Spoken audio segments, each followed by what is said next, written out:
In the depths of the stars, where the legends are born, heroes rise in the light, from the chaos reborn.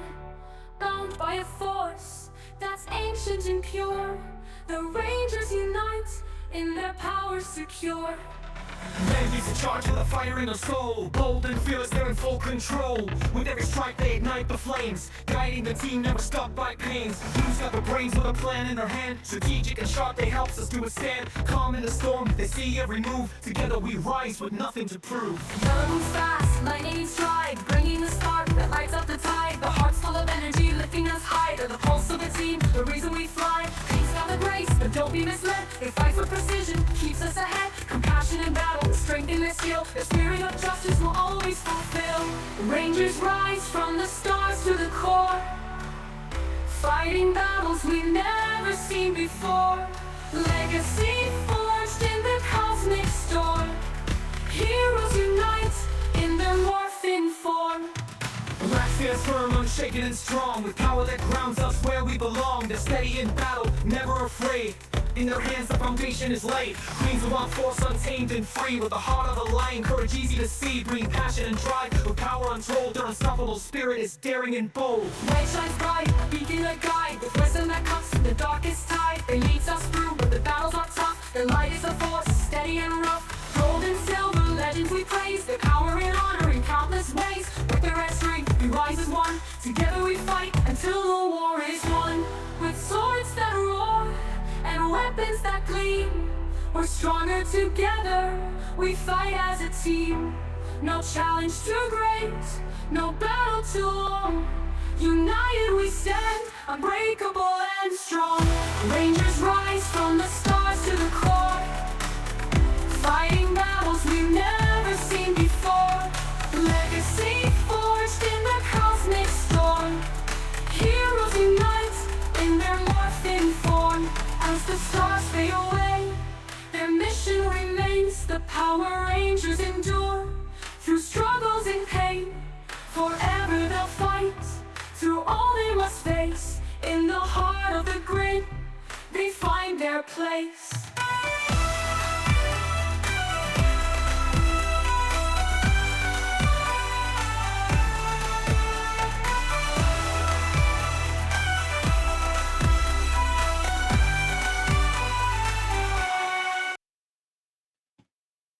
Okie dokie artichoke. Welcome to session 0.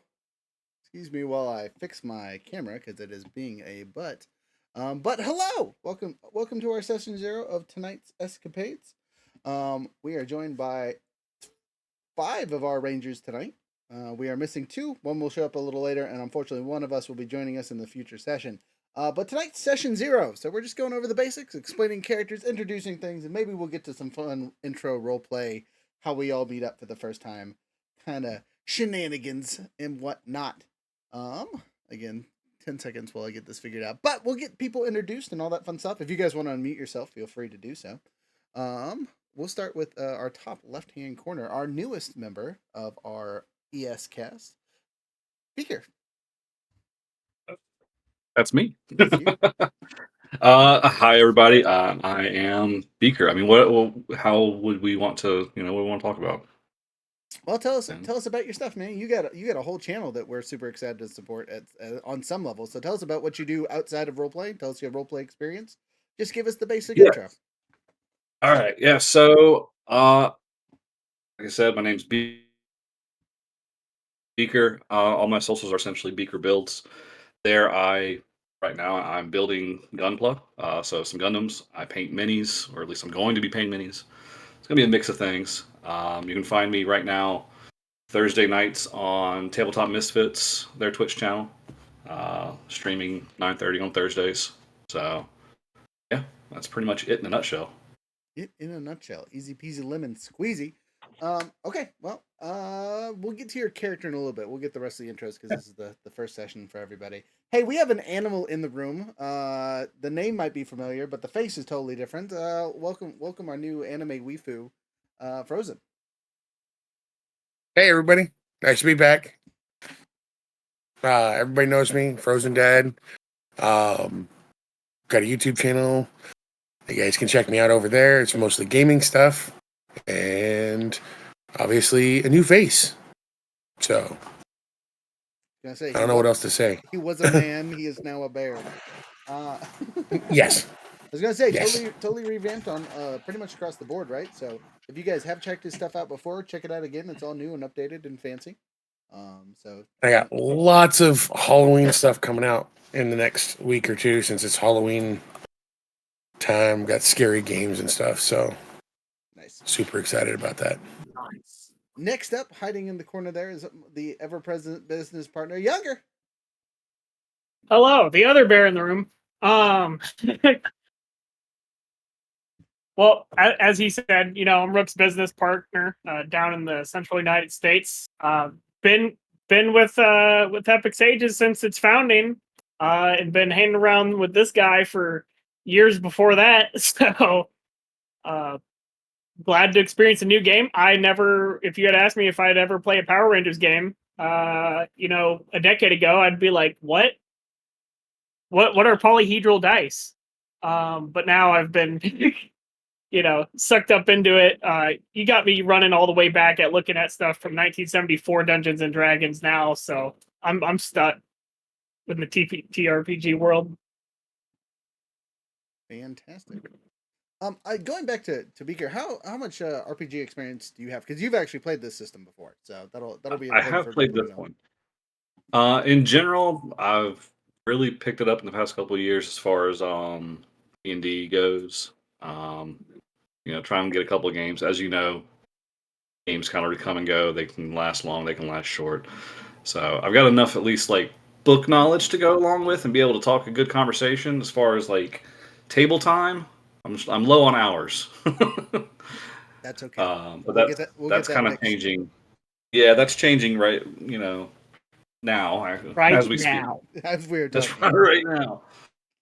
Okay, fantastic. And last but not least, besides myself, is Vierling. Yes, hello. Sorry, had a toddler kind of throwing a fit, so I had to step away to take care of that. But yes, hello. I am part of the Star Wars game. I made a brief appearance in the Avatar series. Allegedly, I should say. We liked your character. Don't worry. I loved that character. Allegedly. But no, I've been so pumped for this session, for this game. Definitely haven't been binge watching Power Rangers or Power Ranger podcast or rereading the book 8 times. That'd be crazy. Well, I'm glad you're as excited as I am because I'm not far behind you on that one. Speaking of, it's me. I'm back again. Surprise, just like all the times. Still doing DM. We will also be playing a character as we go along, as per usual with our Learn With Us sessions. Just because I want to learn how it does as character stuff, and it gives me a big breadth of how many styles we'll be going over. So let's get into it. Let's talk about the Rangers that you guys picked up and what you're playing as and who they are, what they look like, any important details you want to share with us. I have notes for our other two slightly, so I will pull those up in a minute to kind of give their brief description. Hopefully our Phantom Ranger shows up and they'll be able to talk for themselves, but we'll see. So we're gonna do reverse order this time. So we're gonna start with Vierling. Who are you doing? Oh God. Yeah, you're starting. Wahaha. Okie dokie. So my character's name is Raziel King. I understand that is misspelled. I made, at least this character I've used in quite a bit of stuff. And I didn't realize I misspelled his name when I made him the first time. And now to see it spelled properly is absolutely weird. So I don't spell it correctly. He is going to be our Red Ranger.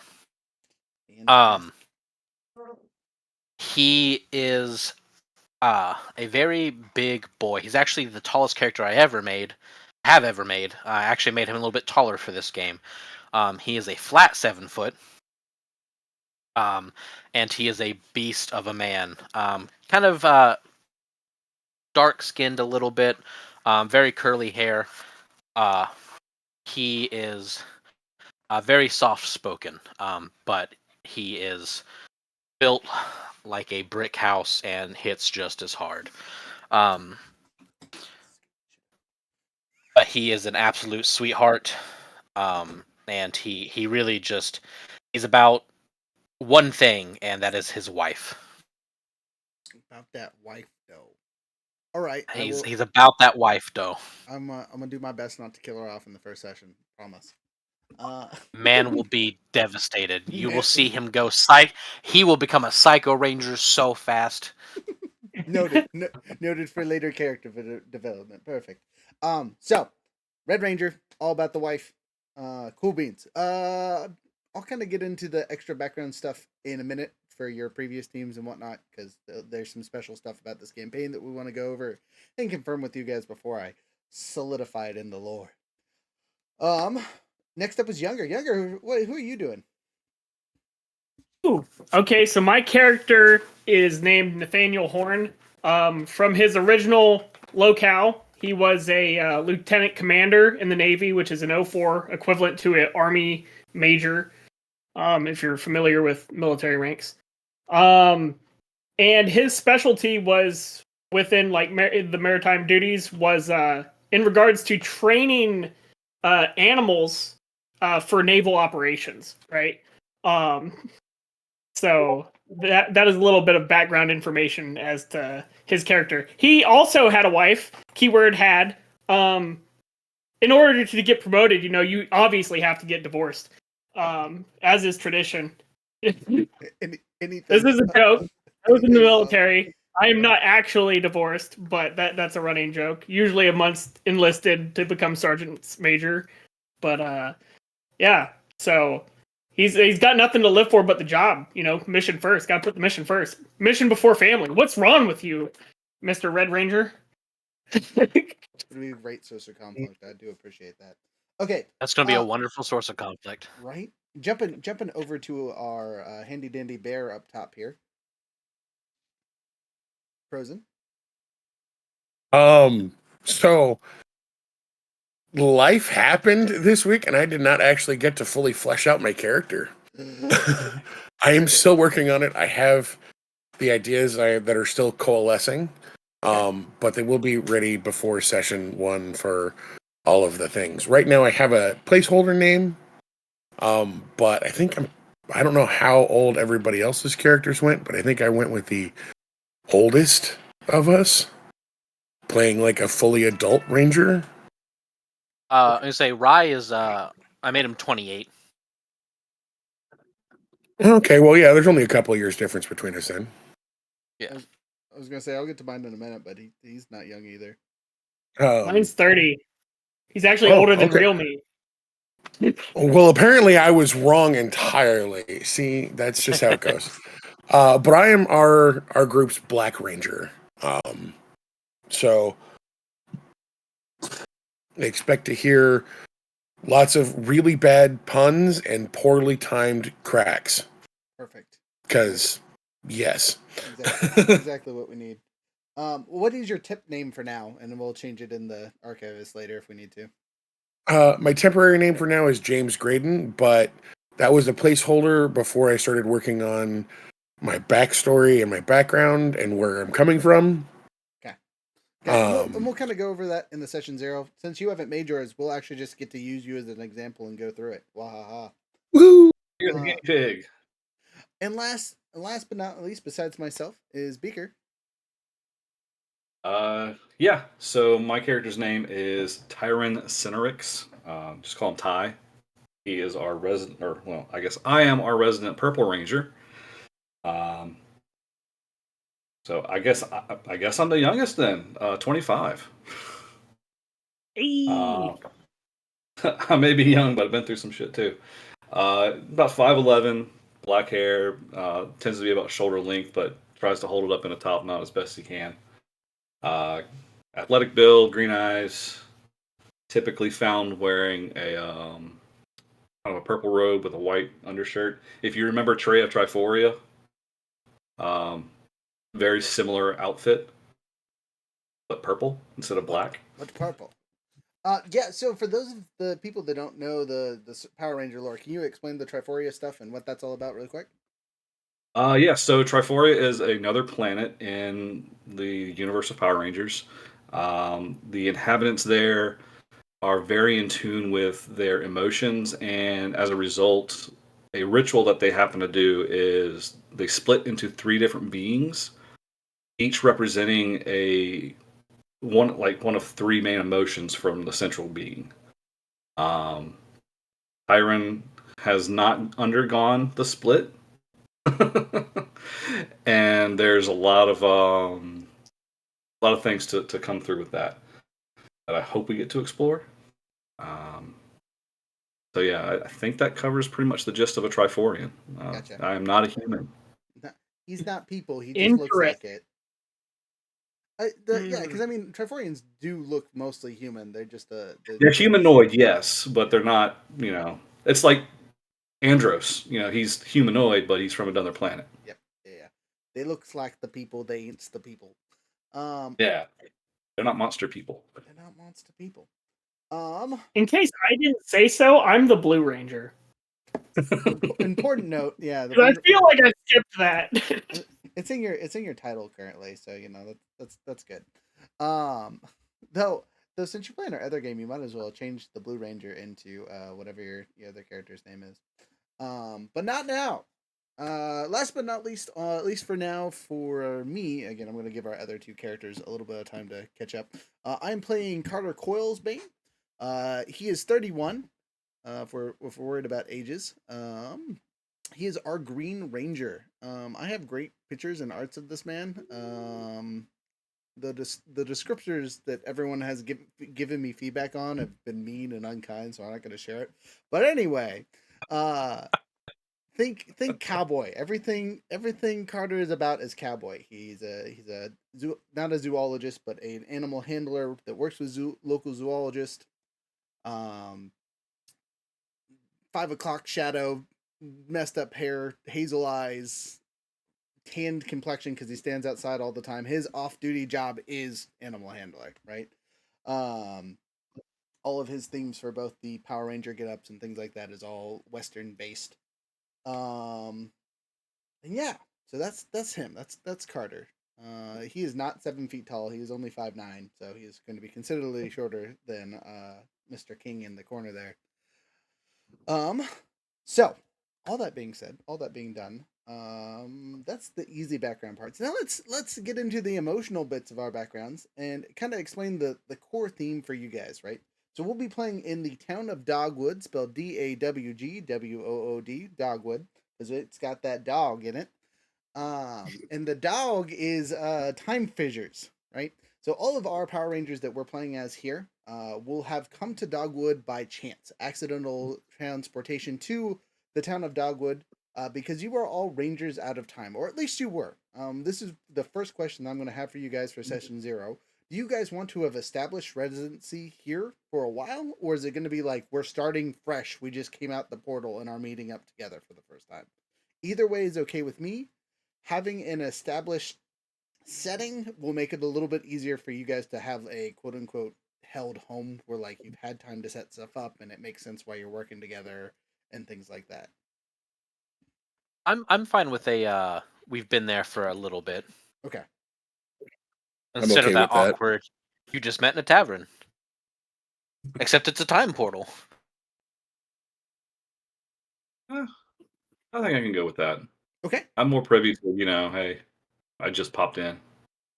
Start from ground up. But hey, So you can totally do that with this setting too. If that is how you would like to have come to this, you might just be the newest ranger to show up, kind of thing. I think that would probably work best for mine, Okay. given what we know about the backstory. Okay. No, I like that. Younger, what about you? Wait, you guys are telling me that you weren't like working on your military base on your off time? You lived on Pearl Harbor. You got pulled into a riptide, and then like you were like, "Oh no, I'm gonna drown," and then you woke up on the beach at Dogwoods. He got Isaac. You're telling me that didn't happen to Yes. you? Because that's what happened to Yes. me. Okay. Is it recent or have you been here for a while? I've been here for at least 2 months. Okay. So, for how long you guys have been here, I'm actually going to make it in the years. That way you have an established lore with other people outside of your original bonds. So go ahead and roll me a d4 for those of you that have been here for a while.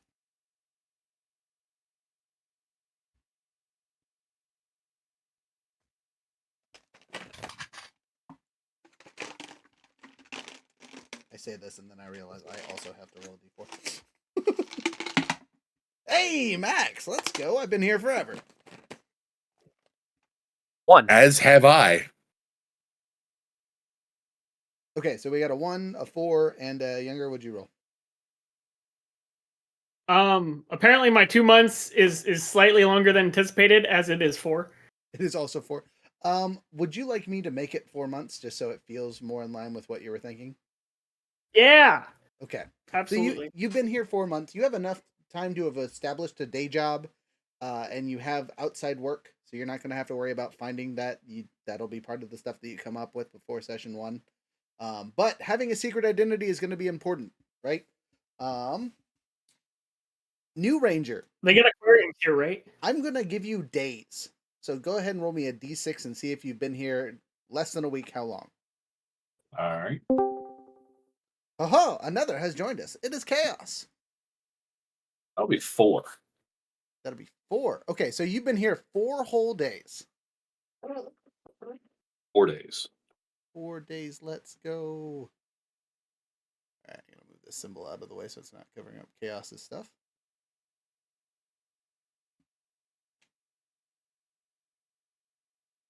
Oh, maybe. Chaos, since you're a little bit behind, you want to introduce your character and who they are and all that fun stuff real quick, and then we'll kind of catch you up on what we were talking about. Okay. Why?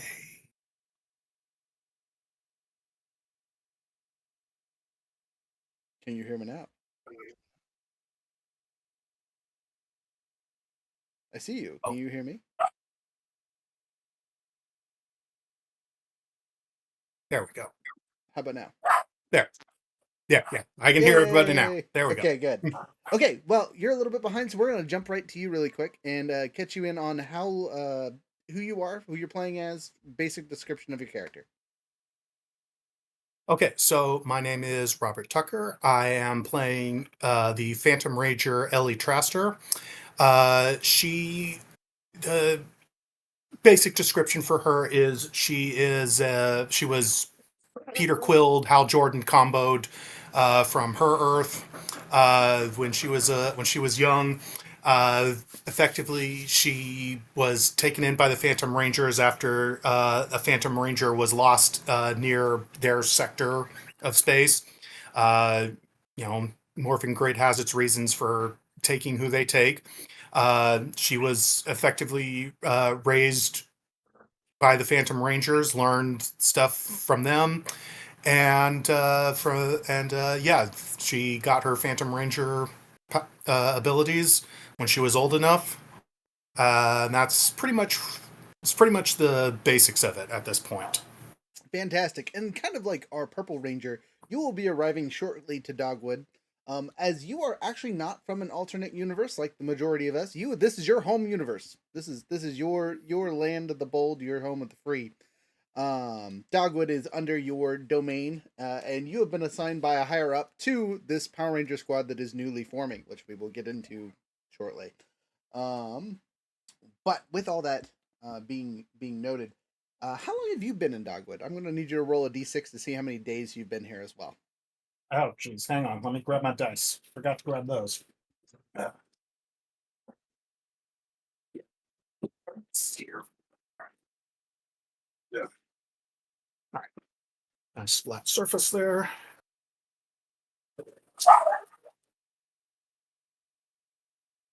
And I apologize if you can hear the dogs barking. It's okay. Just add a background noise. I'm sure you'll hear We have a whole bear here. mine or the kids, Okay, so that's a 2. A 2. So you're even fresher than the Purple Ranger. You are the latest edition. Just got here recently. Okay, cool. So one of the unique things about this Shattered Realms is there are 6, 7 dissortations into this town currently, or time rifts, right? And they all bring a certain different bit to the town itself. So as you're traveling around, there'll be different time periods, or things be completely different or apocalyptic or whatever. Dogwood is experiencing a whole bunch of that, right? Phantom Ranger, you know that your job is to kind of help correct the timeline and get it to where this is a normal town USA, right? And defeat all the enemies that seem to be pouring from here at random. For the rest of us, those of us that have been here a while have not been rangers for some time. We were approached by this new team leader, which I will talk about in a bit, and kind of offered a ranger position again. Right? We all have the tragic backstory of survivor. Every single one of us is a surviving ranger from an assault. Someone died, something like that.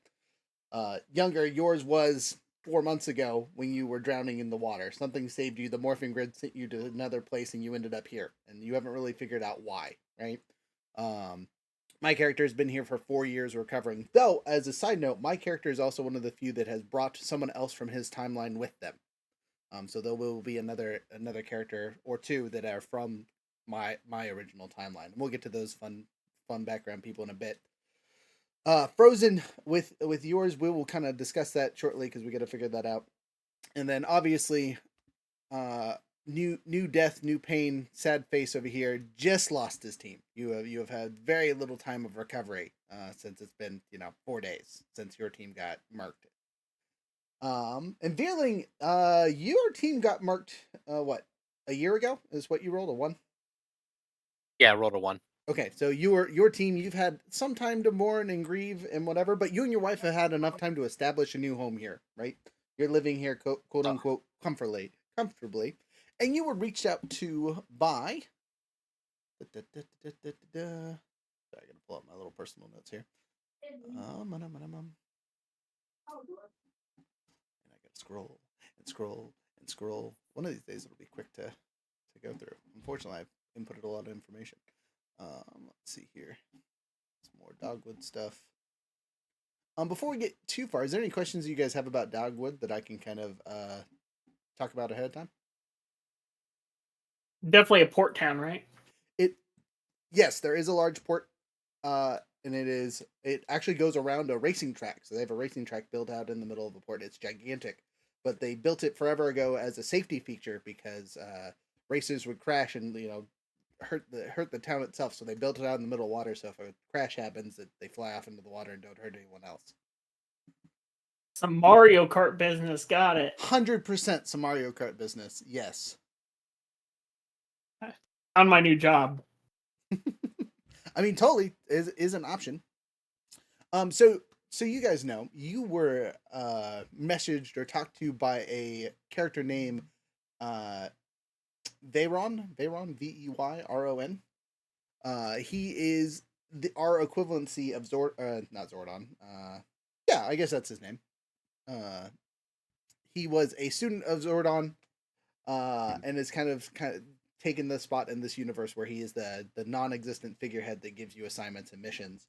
Though he appears more as holograms than a big floating head, he will pop up on your risk communicators and things like that. And he has given all 6 of you, or 7 of you, your Chrono Nexus morphers, which are the special morphers that we as a group will be using, that have all the cool riff mechanics that we have talked about in the background. And as we play along, I'll kind of explain those to the people watching. But just know we have fancy morphers that can mess with time just a little bit. Timey-wimey me be yes. Let's see other things that need to go over. Oh, so one thing that I kind of asked you guys to talk about was secondary characters, right? People that you guys know around town that you've met, that you brought with you from previous timelines. Even for those of you that just showed up a couple of days ago, you might have met a random stranger. And I have a list of people that you could have talked to if you would like me to pick from the list for you. Or you can make up a character that's all on your own that I will add.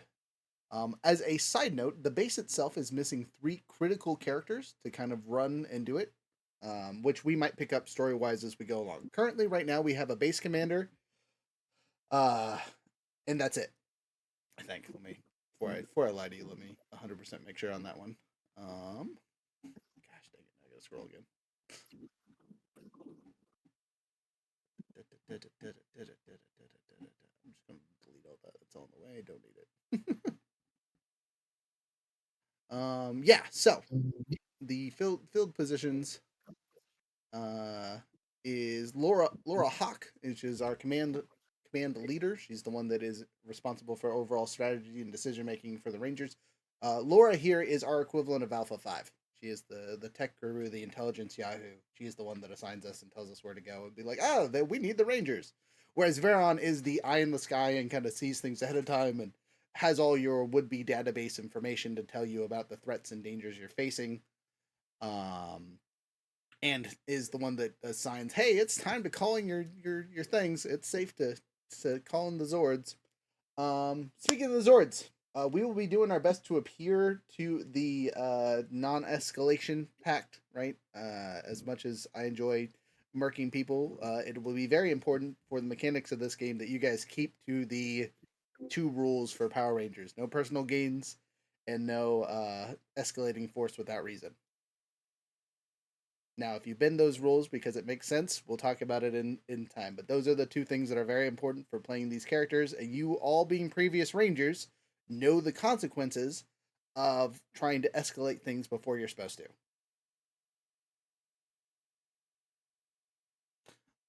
Let's see here. Yeah, so those are the command positions that we have fully encased. Laura Hawk is my friend that I brought with me. She's from my timeline. And as a fun bonus, I have also picked up a person being here for 4 years. Sienna Sage Reyes. She's a zoologist that I work with in my personal job that you guys might run into. She's a side background character that you can talk to. The unfilled positions that we have for the base currently is extra pilots. If you guys find good people that could be Rangers or Zord runners or various other vehicle drivers, cool beans. We don't have any tech experts that are specifically full-time non-Rangers. We don't have any communication specialists, though as of now, Laura is kind of filling that position. We don't have any extra engineers or mechanics to maintain the Zords or Phantom ships. Again, you guys are doing that right now because you're fresh baby Rangers. And then we don't have a medical head. So if you guys get hurt and are in a thing, we don't have someone to help with that. But you guys have a cool base, and the second decision of the session. Do you want this base to be filled out already and have complete structural integrity, or do you want to start with a small base and then build up as we go along to add extra sections and add new things to it as we are playing? Something for you guys to do in your downtime when we're not actually playing, kind of thing.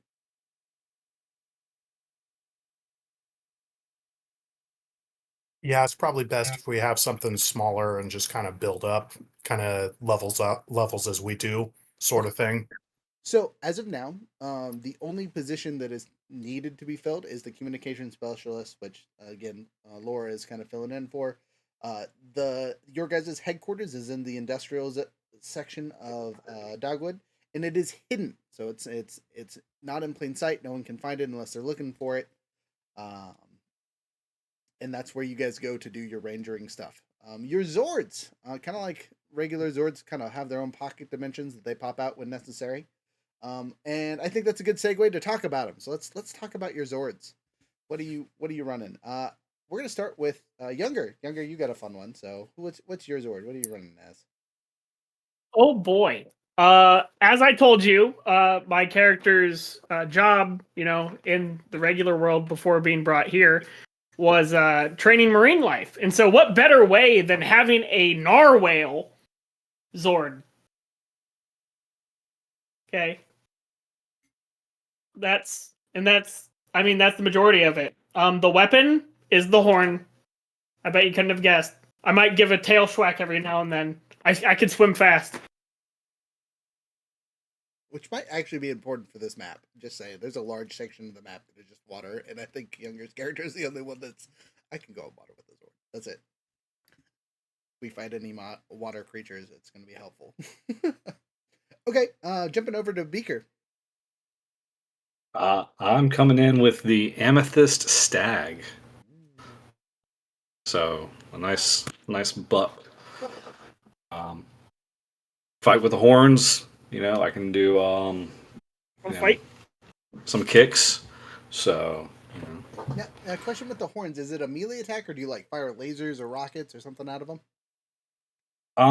Both. So I've got the way I've got like a horn strike, so I can come up there and just kind of buck away at it, or I've got what I've dubbed the Amethyst Wave that'll just shoot from the horns. Sweet, that's awesome. Okay, I like that. And yours is also thundering, right? Or is that Vierling's? Yeah. So yeah, it's thunder. It's a That's just some other buffs. I don't think that changes the Thunder damage. Step. it's a Thunder Amethyst Stag Zord. Crazy.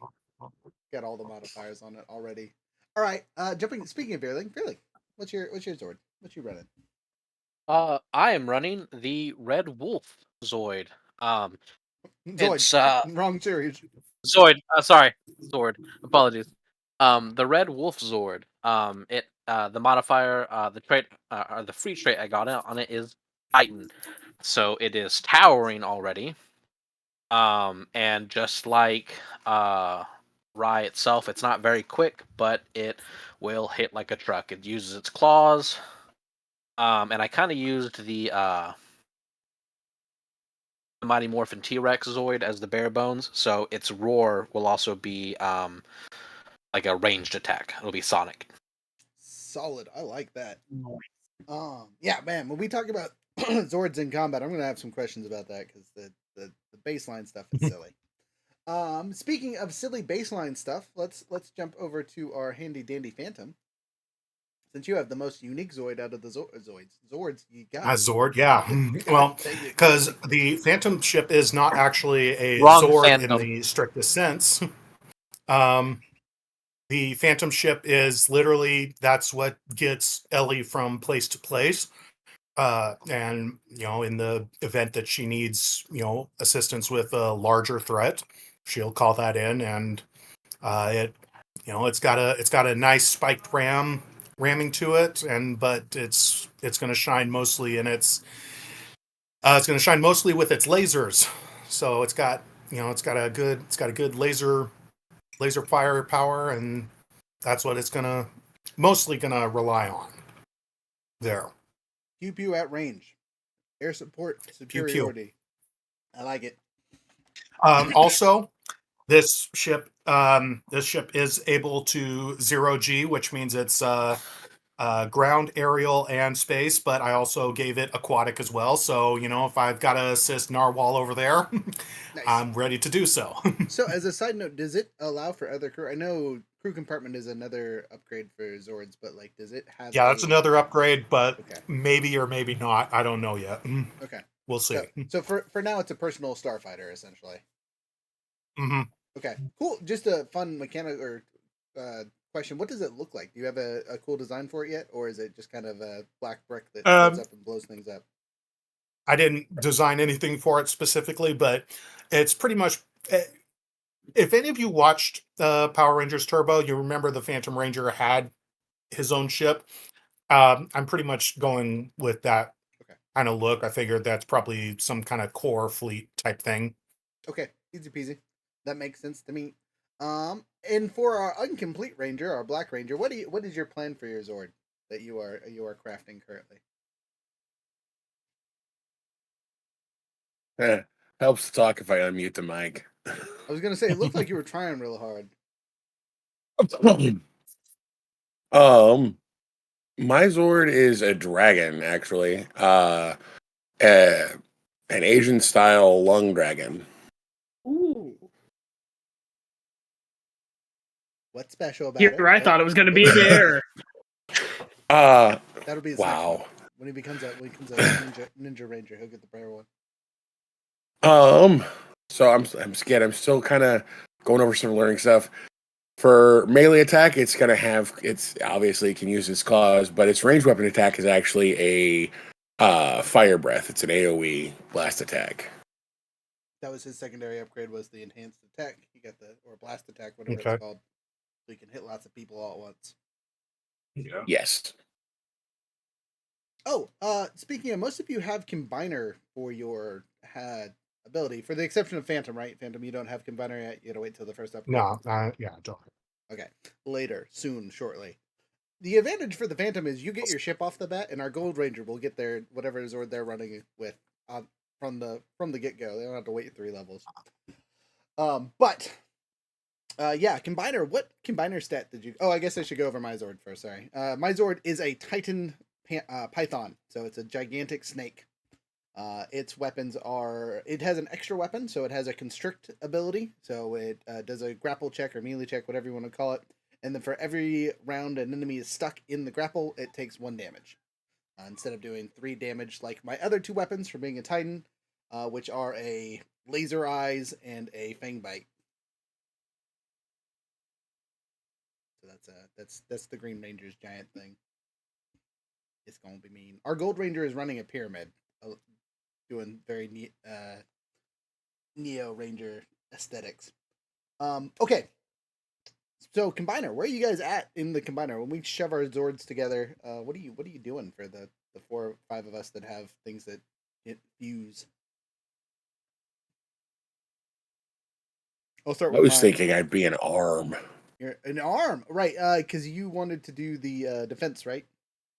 Yeah, Okay. I did core defense for my combiner trait. And I was also going to do an arm because it made sense to have a snake as an arm, and also do defense because big giant snake thing. That's great because I went with the body as generally as the Red Ranger. Oh, give me 1 second. I gotta re-pull up the character sheet. I had it set up, but I just not all the way. Cheddar, yes, thank you. Please get down. That is not helpful.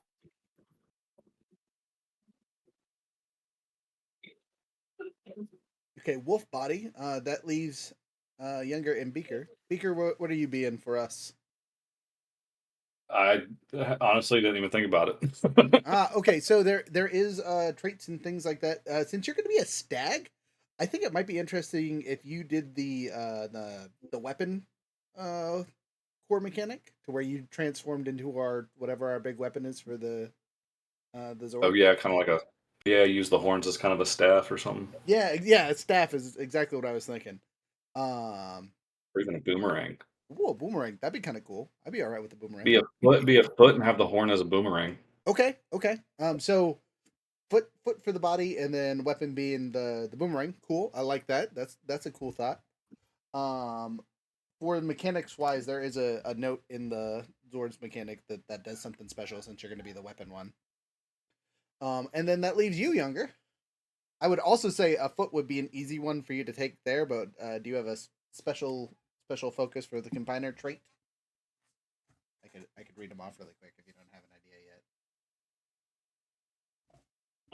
yet. So we're talking about specifically the combiner feature, what it will add for making our Megazord, which we won't really even need to worry about until we get to level 3, but whatever.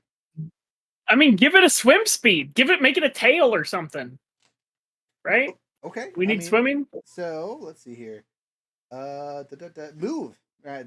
If the Zord has a special type of movement or higher the movement rate of Megaform, it grants a +10 speed to one of the Megaform's movement types. So 100% you could be the tail. What do you feel about being like the spine or back? Right. So you make like the head covering things. So we have a narwhal horn and then a tail. That's awesome. Looks I like love a it. cloak. Yeah. Yeah. Yeah. Okay. Cool. So we'll have advanced needs. So it gives us an extra 10 feet and we can swim. So extra bonus. I like that. We fast. We fast. We're going to be a big thing, which makes up for the Titan Zord because I am slow AF. We got 2 Titans running around. I just want to point out though, we got like one, the body very big, one very big arm, which I kind of assume it kind of just like wraps around the body to where it's a regular length to make the quote unquote armor. That's what I would think, yeah. And then Breaking the modular pieces. I don't know what our pyramid guy is doing, so there might be another whole extra piece that we get that they're doing. But I hope that they pick the. Have you ever seen Kun Pao with like the pyramid pieces? God, no. Stop! Don't do it. Say no. But my hope or suggestion is that he takes the. Where was it? You know what? Never mind. I thought it was moved, but that probably won't work well. Maybe he'll. Well, so just as a note for your core body, remember that doubles your health when we are there, which will probably be important since you're already a Titan, which just means we're gonna have the beefiest Megazord there is. We might have him be an advanced ranged attack, which would be super funny. Like the pyramid just turns into a giant spear. Just turn the pyramid into a weapon. Just like hold it and throw it at people. Oh, okay. So I take that back. So with the enhanced attacks, there's an enhanced ranged attack, or there is the enhanced melee attack for the stag. Either of those sing into you more? Because if we do the staff thing, the melee would be easy. But if you want the boomerang, we'd make it a ranged.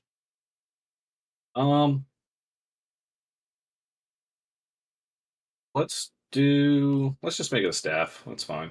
Okay, cool. So you can only be used once per scene, but the attack inflicts 3 times the normal level of damage as the sword's strongest melee attack with a damage type of your choice. It doubles the attack reach and multiples of this benefit are chosen. Either the number of times it may be used per scene are increased by 1, or it does 1 additional form of this attack. So, I mean, literally, you could, yeah, whatever. Cool. That's exciting. We have the boomerang of slappies, because I mean, it can still be a boomerang. Boomerangs are also good melee weapons. You are the gridmaster. It is up to you. Oh no, this is a player choice. I want you guys to design this. There's the 3 sword boomerangs ready. in my house. Fingers over there. I have art. You already define what ready. the limits are. Well, what do you want? It's your upgrade. What would you prefer it to be? And again, we can always I don't mind change it. things later. So I don't mind it being a melee, honestly. Okay. Even if it's just if it's not even a staff, if it's just like almost like a sickle, Okay. because it is the staghorn's coming out, so you can have a stickle. Yeah. Okay, I like that. Would you become the Grim Reaper? We are death. Might be very fitting for If this. that's the case, might I suggest assault weapon? Assault weapon. You tell. Because, yeah, that's the case. Might I suggest assault weapon? It'll increase the damage on that participant's attack by 1. Is that That's just a standard. It just does that. right. So not assault weapon, the enhanced weapon, right? Or are you looking at a different book? No, assault weapon. Enhanced weapon is the once per scene, but an assault weapon is just brings it up by 1 point of damage. Period. Well, that's for That participant's attack. That's for his would be Zord. That's for an individual Zord. Yeah. We're talking for the mega. No, that's We're talking the combiner. that's a combiner feature. That's a Is it? combiner feature. Yes, that's a mega form trait. Jump across time, jump through time, page 84. Oh, okay. So it is in a different Okay. book. Sorry. That was my question. I was like, I don't see it. Yeah, in it's a my jump book. through time, Okay. There we go. That's why. page 84. Let's Yeah, look. I kind of compiled a lot of things into a spreadsheet. So if you do have any questions, I can look it up pretty quickly without having to go to the books, Much appreciated. and then I can tell you where to go for it. You said Gotcha. 84. Okay. Oh, Yeah, page 84. In addition to supporting the Megaform body, the sword applies the Megaform's attack, increasing the Megaform precision attack by a base damage of 1. So instead of the what's it do normally? 3, right? Yeah, I would. Yeah. So you then be doing Yeah, so you'd be dealing 4 damage. Yeah, it just does that. that's Yeah. that's Instead of pretty high. having to wait for it once per scene. Yeah, Right. Okay. I mean, the time we can always pick it up later, though. You know what I mean? Because you can have multiple. Yeah. true. turns Yeah, and- I'm just making a suggestion here. I like. No. That's a good one. I didn't even know. I didn't even see that one. So no. Yes, I like that a lot, actually. We Okay. got 3 levels to work to figure that out. Right? Yeah, we got some time. If we need to change, we can change. But okay, so now we have a basic idea of what our Megazord looks like, what our Zords are running around causing havoc with. Is there any other Zord? Oh, okay, Zord related question. Just for you, experienced Yahoos. In the book for the baseline, it says you use your driving skill plus any applicable bonuses for the attacks, right? What does that mean? What are we supposed to add as bonuses? Because looking at like the T-Rex, it has D6 and D8. And looking at So So almost literally, it's as it says. You're using your driving skill. You can cheat a little bit and use the Zord's driving skill if you don't use the driving skill, and then if anyone applies a bonus, like say Black Ranger's you've got this, or You get whichever another it is, shift. heart of the team, or Okay, yeah, okay, okay. whichever it is. But Yeah. it's the same deal. It's the same deal there. Gotcha. So if I You know, use if all bonuses apply as such. gotcha. So if Still. I was running around as my snake causing havoc and was fighting one on one with something, I could use the solo hit and up the dice that way. I think that's what the power weapon, but let me look that one up real quick. I mean, not That one not might have it done in board that battle. one might be able to translate, but let me make sure. It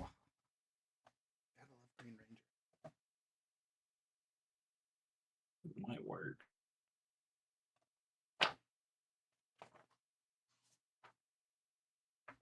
Yeah, because I know it wouldn't work in the mega form, but it would if I'm all by myself without people next to me.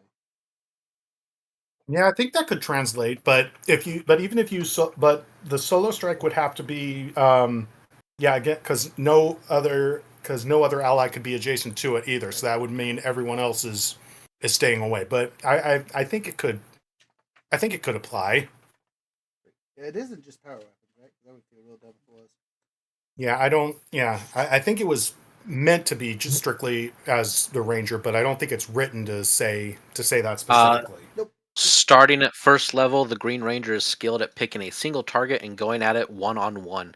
This role perk allows you to make special kind of melee attack by making one single attack against an adjacent target, which is also not adjacent to any of your allies. You may apply the dice shift listed on the table above, hit or miss. You may not make any other attacks in the round in which you attempt a solo strike. Yeah, but I Yes. It's wonder not. It does again. not.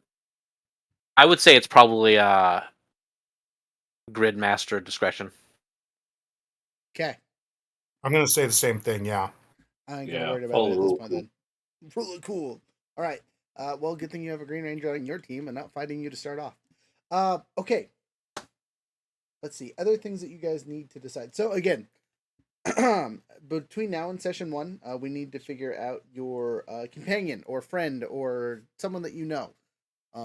Again, I offer that I've had some already made up in the my little list of people. If you would like to know someone in town, or you can come up with one of your own that is from your own background. I always encourage players to have their own tie-in background people that have their "Hey, I know a guy" kind of moments. But it always is nice to have connections to the town itself. So what are your I have a guys' couple thoughts? ideas. Okay, I'm listening. So having been there 4 months and with future character development in mind, I think first an important one, more so, would be mechanics focused. You said there was a race car track. Okay. I'm gonna say my character has a dirt bike and or is working on said dirt bike, and like to jump on those or motorcycle or whatever, crotch rocket, and participates in those races and stuff on that island. Okay. And if I fall off, I'm a good swimmer, Allegedly. despite being pulled into a riptide. That was one time. It was one time. I So, swear. and with the mechanic shop at the racetrack. Okay, cool. So let me see if I can find the thing here for that.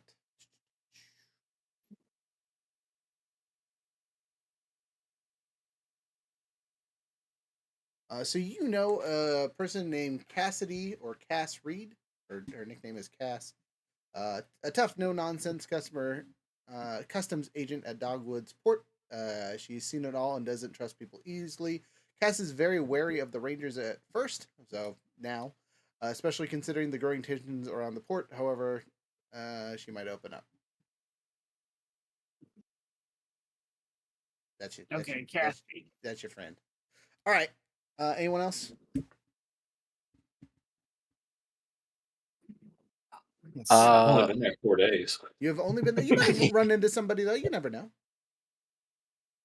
I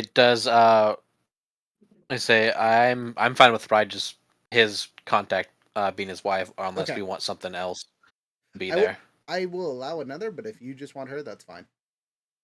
Yeah, that'll be his tie-in. Okay. He just when whatever wonkiness happened, he was with his wife and they got pulled together. Okay, cool. Easy peasy lemon squeezy. Frozen?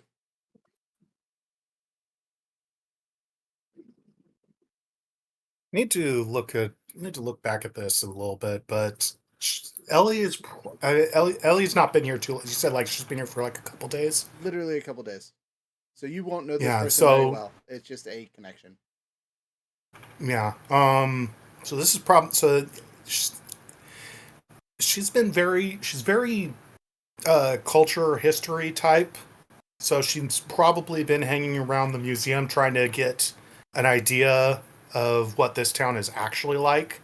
I thought I remembered seeing one on the map, but I can't find it right now. I don't think there's. I think I mentioned there should be a museum in the lore somewhere, but it's. I don't think it has a full description. It's just a place. Um. Yeah, that's probably. I mean, other than just hanging around and you know getting information on the riffs itself. Mhm. Excuse me. She's probably that's probably more or less what she's doing is she's trying to get a sense of the town in general, how it Gotcha. was. So you actually ran into Omar Kadari. He's a local gravekeeper with a deep knowledge of the city's past. Omar spends his days maintaining the cemetery and keeping the records of those buried there. He also frequents the museum.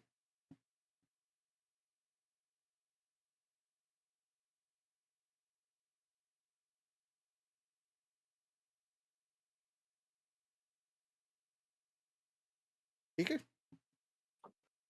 I think I would probably end up finding somebody who's trying to keep the town's spirits up, given my particular origin. Okay. But again, I'm from off-world. I have no idea anything about this place at all, more so than anyone else. Perfect. So You met a rock star? That's crazy. right, well, not quite. I'm going to say you ran into Leah Patel, a young and ambitious artist who runs a small art gallery in the art district. She focuses on modern takes on classical styles. You'll met her as you caught her falling off a ladder in the art district. That is your guys' introduction. Um, Leah is fascinated with the Ranger, obviously referencing them in her work as a symbol of change. She's eager to make a connection, seeing them raise. She's eager seeing them as a way to raise profit for her art. Oh, profile. Sorry, profile for her art. um. All right. Frozen. Last one. So, hmm, I would have arrived 4 years ago. Yep. You've been here. You're established. Whoever you know, you know. Yeah. Ah, I don't know. I would probably have run into somebody who would help me figure out this new time I found myself in. Gotcha. So we're gonna have you meet Gus Walkers. Gus mainly stays out in the warehouse district. He's a shipping management officer, right? And is kind of a grumpy old man who's been working the city's warehouses for decades. He's seen lots of changes over time. He was here in the town before the rifts opened, so he knew what the town looked like before all the craziness started.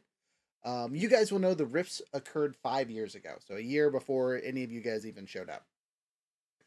Um, you'll know that Gus is skeptical on the Rangers, thinking that they might just be another flashy team. However, if the Rangers prove themselves, he'd be happy to be a loyal supporter, right? He tells you that all the time. If we had a Power Rangers team here, they'd probably be just as useless as they are anywhere else. Yada yada yada. Time to jump into some background lore for the rest of you, right?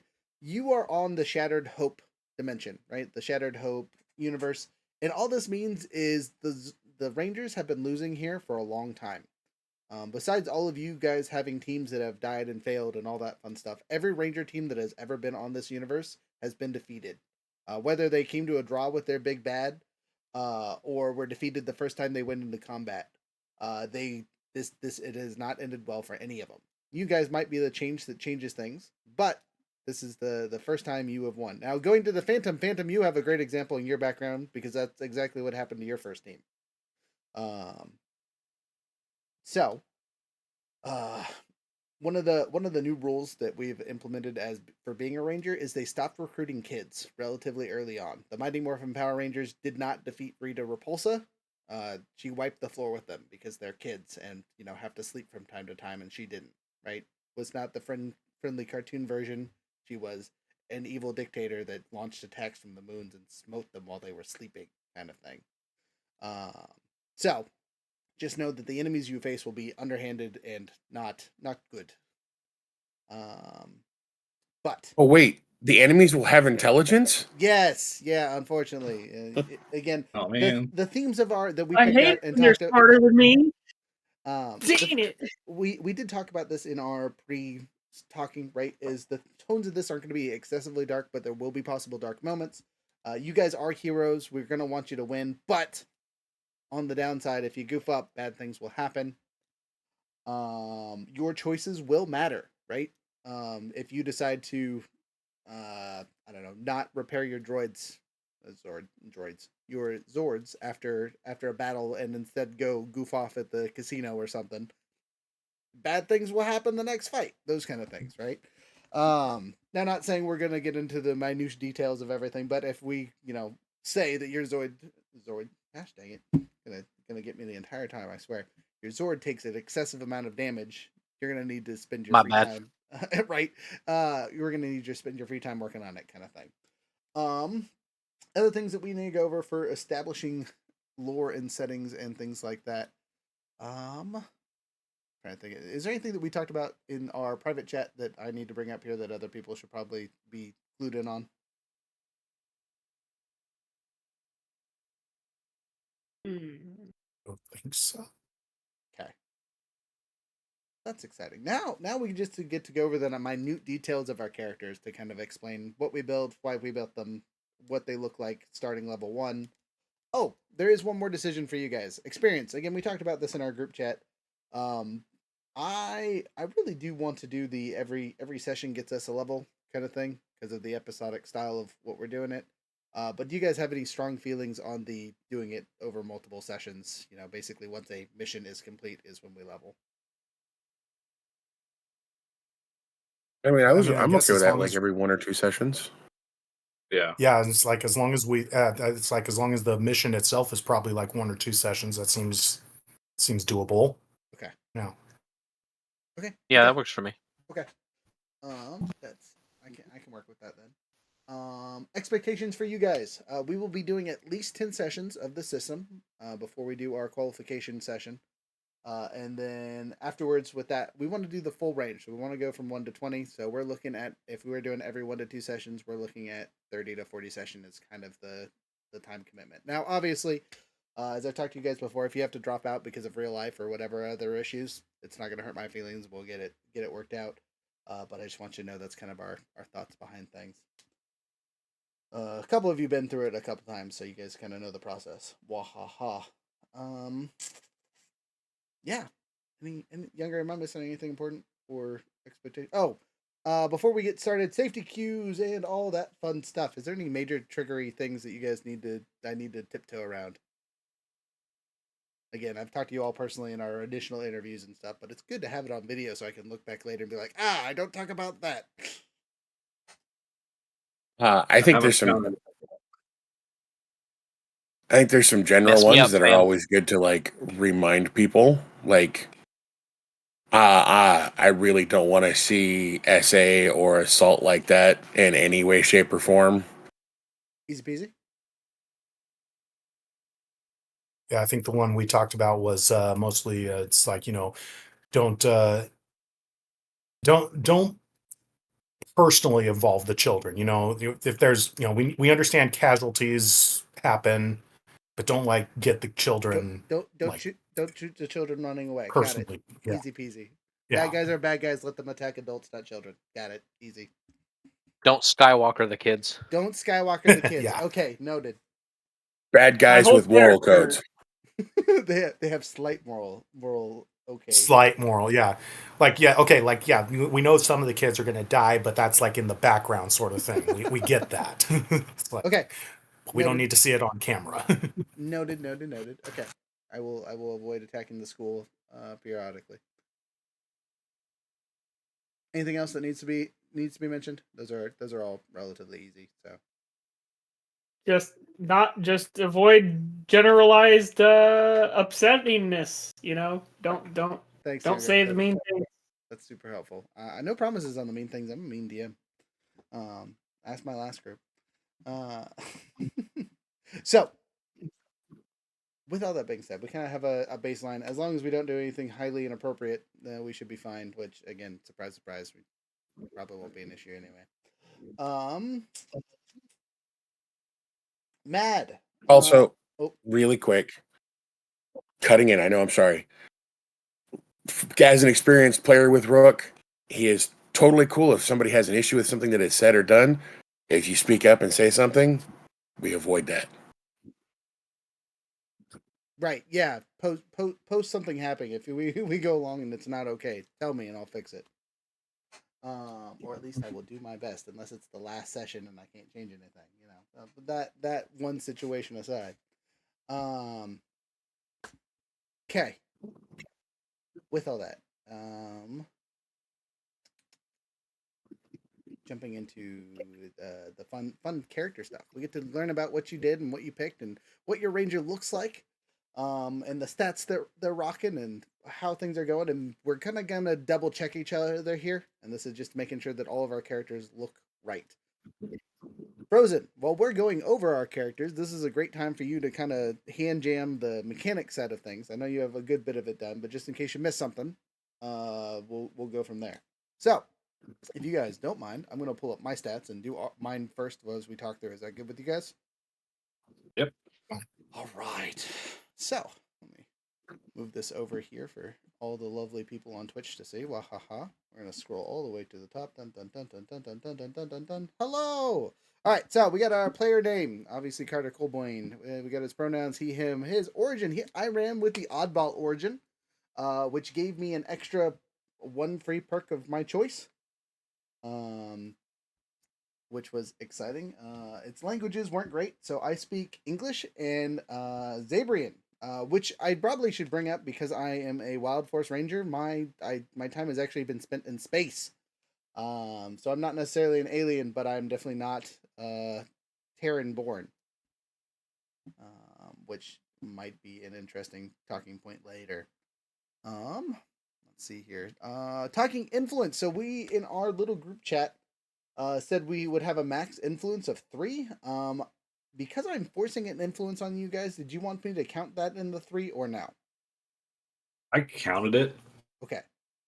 I did That's too, why I but wanted- then again, when I ran mine, I only picked 2 to begin with, so. Okay, I mean, Yeah, you got to think any more than after the first influence, you have to pick a hang up. So if you pick more influences, that's more hang ups. And beyond I 3 say is just yeah. The book recommended 2 to 3. I did pick 3, just to kind of flesh out some more, yeah.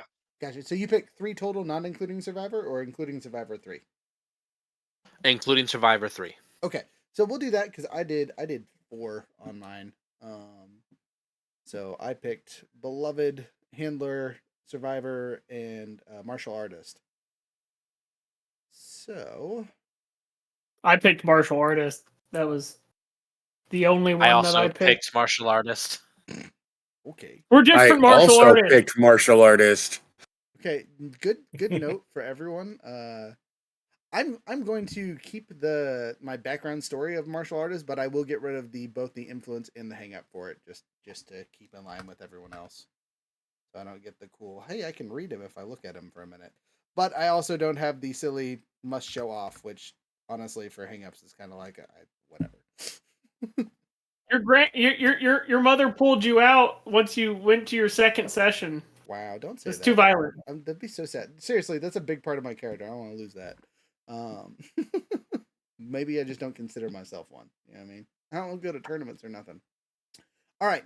So my influence is beloved. Again, my beloved is noted as my character that I brought with me. Though it's not really a romantic relationship, it is more of a platonic one. This person just inspires me because she's the last surviving member of my team. She basically holds the same position that she had before in the other universe, but as over here. So you guys will get to see interesting interactions between the two of them. Handler is just I'm an animal guy. I like animals, so I do get extra bonuses from that. And then obviously the survivor is whatever. I did take the snag on the uh, survivor bit. Oh. But now looking at it, because I got rid of martial artist, that means I can remove one of the things. Because beloved is a mandatory hang up, right? Yeah, beloved is mandatory. I Same. don't think the other two are, so you could take. So if you took both of those, you can take one of those off. So I'm pretty sure handler also is a mandatory, unfortunately, because it's in the across time book, and basically the core rulebook Let me is see. the most mandatory ones.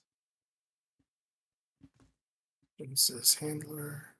No, handler is Is not it? mandatory. Is it not? Oh, all right. Handler's All right. handler is not mandatory. No. That'll make mine so much better. So I'm going to get rid of that as a downside then. Just because I hang out with animals doesn't mean I smell like them. Hey, hey. Okay, cool beans. Personal power, starting off as a Green Ranger, we get 2. I have in parentheses 3 because my unique weapon as a Green Ranger is a lever action power rifle, and it stores 3 personal power. Cool beans, I can use it whenever I need to. The downside being, if I roll a 1 on any of my attack rolls, I have to roll a 1d4, and I lose that many personal power.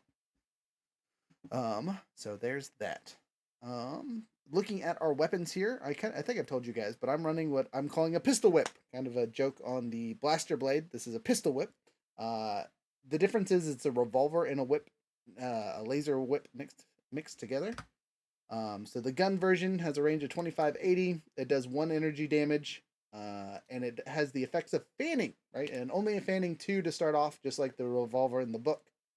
But basically, I can burn all of my attack actions to attack multiple targets. And since this is an energy weapon, instead of reloading, I'm cooling, but it's the same mechanic as reloading. And then the laser whip has a range of 15 feet. It either stuns or does energy damage because it's an energy whip. And then it has the alternate effects of grapple or maneuver. And if I choose to do those, it downshifts my stuff by 1 or my dice by 1. The bonus is it ignores them being in defense. So if they have a defensive action, I ignore that. And then Waiting for that one. there's not a I lot was of. waiting for that one because I. Go ahead, I'm listening. Yeah, no, I was waiting for that one because my girlfriend plays with me on the campaign I run. Mm-hmm. I made her. She wanted to take a whip as well, and I was like, "Yeah, that's like the big one right there. That's like the big thing. That's why you want it sometimes." Yes, gets around it. My power weapon is the lever action. Like I said, it has a range of 60 to 100, just like in the book. It does 2 energy damage. It also has fanning, is its specialty. It has fanning 3 to start, which it might get upgraded later, but that's where it's starting at. And then the extra notes is just all the power weapon stuff. There is a side note with it that if I hit a target 3 consecutive times, I can spend a power point to make an extra hit as a free action that ignores toughness. So as long as I don't fumble on a hit, I'll probably hit. Other weapons that I quote unquote have are my martial arts and my brawling, and those are the basic that everyone has. You know, stun 1 for both of them, depending on what stat you're using, and then depending on secondary effect, you downshift or upshift the dice. Let's see here. Stats, I'm rocking 16, 14, 13, 13. So 6, 4, 3, 3 for my stats, which I thought was pretty good until I looked at some of your guys' sheets. Huh, I'm a plebe. I took for my perk from Oddball is the Hardened Armor Shell, which allows me to use up to heavy armor. So when I morph, I have a defensive rating of 20, which is nice. And then my trained stuff, I have a couple athletics, a brawn, 2 conditioning, so my health is a whopping 4 to start. Thank you, oddball background, of giving me a 2. I don't have any intimidation. I have 1 might, and then jumping over to speed, I have 1 driving, 1 finesse, 1 infiltration, and 1 targeting because I got to be able to shoot things. I will probably upgrade finesse shortly, but speed is one of my ranger's sad points. So you are aware since you didn't take initiative, you'll be rolling snag on that, Yes. Yeah. Yes. right? Yes. Yeah. I will. I'm just a little slower than the rest of you. Let's see here. Oh, we did have a big setback for our survivor thing, right? For our entire group. That was the Yes. if you roll a 1 on a snag, you have to lose a power point or flee the battle. Mhm. Yes. Okay, and not crazy powerful, but in a long fight could be bad. But yeah, initiative. You're a coward. Yes, could be. For smarts, I took alertness because I thought it was a cool specialty. Survival because it made sense with the character, and technology again because he likes the pew pews and likes to figure out how they work. And then animal handling, obviously from my background. Persuasion because he's a talker, and street smarts because he's not he's not smart but he's not dumb. I don't think there's anything else special in those. I didn't get any specializations at level 1 just because I wanted to do as many things as possible. Talked about our powers. We got the solo strike and the unique weapon. Then Gen perks is the heavy armor shell, and the grid perk is charge it up. So as an action plus 1 power point, the next round the weapon ignores all resistance, immunities, and armor, and any or damage lowering effects. So I spend a turn charging up and pew pew, and bonus points if I get the 3 hits in a row before I do that. And then we talked about the background bonds and things. So my beloved would hurt myself into doom for the beloved, but not sure if they feel the same way. Handler takes everything for me not to fly into a rage when I see animals are abused. Survivor, I suffer from nightmares. I don't talk about it much. Martial artist, which I can get rid of. Goodbye. Okay. And then those were just examples of my weapons, and then my regular. I don't have any special armor because we haven't started or worried about that. And we did do some discussion and whatnot for those of you watching later and trying to figure out power armor. Power armor or power range, the morph form is different than the armor in the books. The armor in the books is their own special thing that basically is what you wear when you're not in your Power Ranger suit. All right, and then onto my Zord here. He's got a whopping 8 strength with a toughness of 19 from the 1 armor. It has a speed of 2 with an evasion of 12, so he's not dodging a lot, unfortunately. Great conditioning of 3, great brawn of 3, might of 2, driving and initiative both 1. It has its Feign Strike and Laser Eyes, and then in my notes down here we have the Constrict. Speed of 40, towering size, 8 whopping health, and then both of its attacks do a base of 3 instead of a base of 2, just because of its Titan size. Yeah, and then we have the cool effects for the whatchamacallit, sorry, I can't think. Chrono Ranger stuff, which we will again talk about a little bit later. Python Zord, or sorry, the name of our Megazord that I have, and for some reason the sheet just doesn't like separating the two, is the Second Dawn Megazord. You guys cool with that name? I'm good with Yes. that. Yes. Okay, cool. And then while I have that here, once we get through all your stuff, we'll come back to this and fill out the Zord page so we're all on the same page for what we're doing. And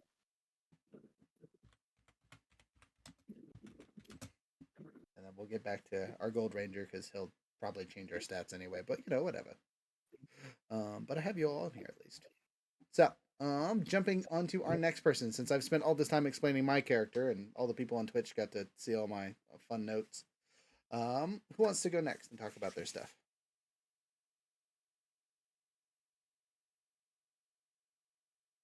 Eeny, meeny, miny, mo. It looks like it's Vierling. Go. Vierling, I pick a you. Razzle dazzle. Oh no, that's awful. Um, Perfect. So for my origin, I went with Rebellious, which gave me I took that nifty neat +1 into strength. He's not your average Red Ranger. No, I say mostly the Red Ranger I leads the took mine for team. speed, by the way, if anyone cares. Cheddar, I love you too, but please go away. You are not helpful currently. Cheddar's your cat, right? Or is it a dog? He is my dog. Okay.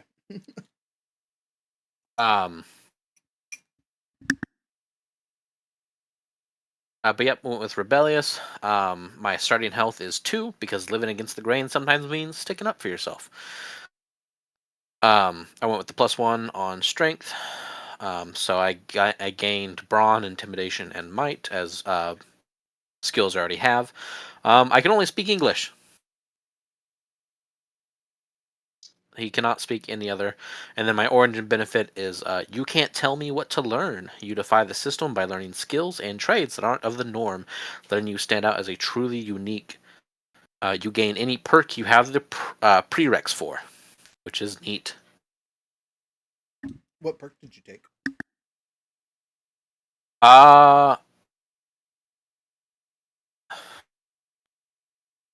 Give me. I went with acute senses. Rise sense of smell is I have a +1. I have a shift up on alertness checks when I'm using my nose. I mean, that's So it's kind of great to go with the wolf theme. So I like that. That's good. yeah, right, yeah, I would say it was between that and ultra heavy armor training. But I was like, we'll stick with the wolf theme. Am the Red Ranger. So my armor training is light, medium, or heavy. He goes with heavy armor. My stats, I went kind of specialized. I have 10 strength, 3 speed, 1 smarts, and 2 social. So he is built like a truck, and he hits like a truck. He's not the smartest. Obviously, I'm morphin time, and then I start with 2 personal power, and I regain 2 per day. My level 1 Nito ability is called Power Strike. At first level, a Red Ranger's attacks can be direct conduits to their raw morphing grid energy. You can, when making any form of melee attack while morphed, spend 1 personal power to add a number of bonus damage to the attack if successful. Currently, I only do like +1 damage. I also did not go into any specializations at first level, just to kind of go through what I can. I have athletics. I upscaled brawn to a D6. 1, 2, 3, 4. And then I maxed out my conditioning. So our Red Ranger has 8 health.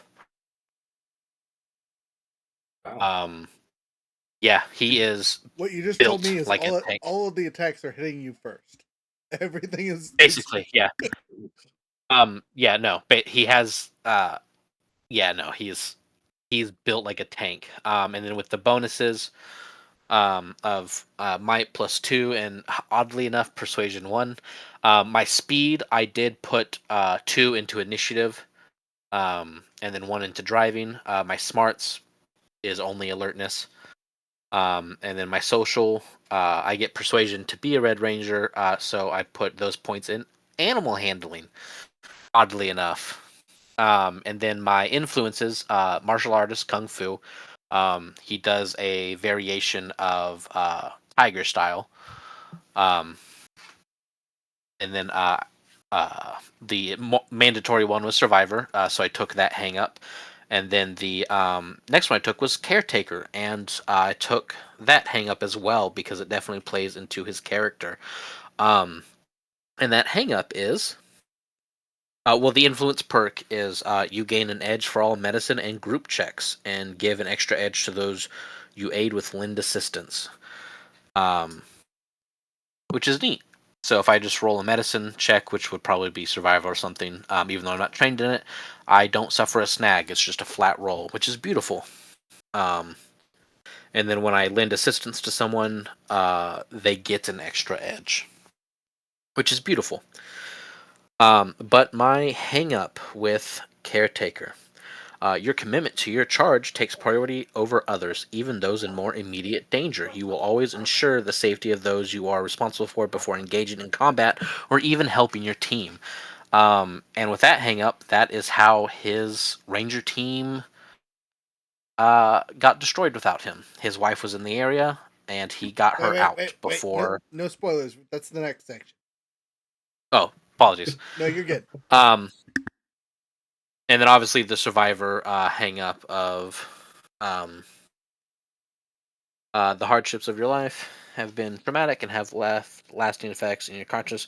They may cause you to stumble over your words or freeze like a deer in headlights. While in the presence of a reminder of your survivor experience, you are unable to focus on anything else and suffer a snag on all alertness checks.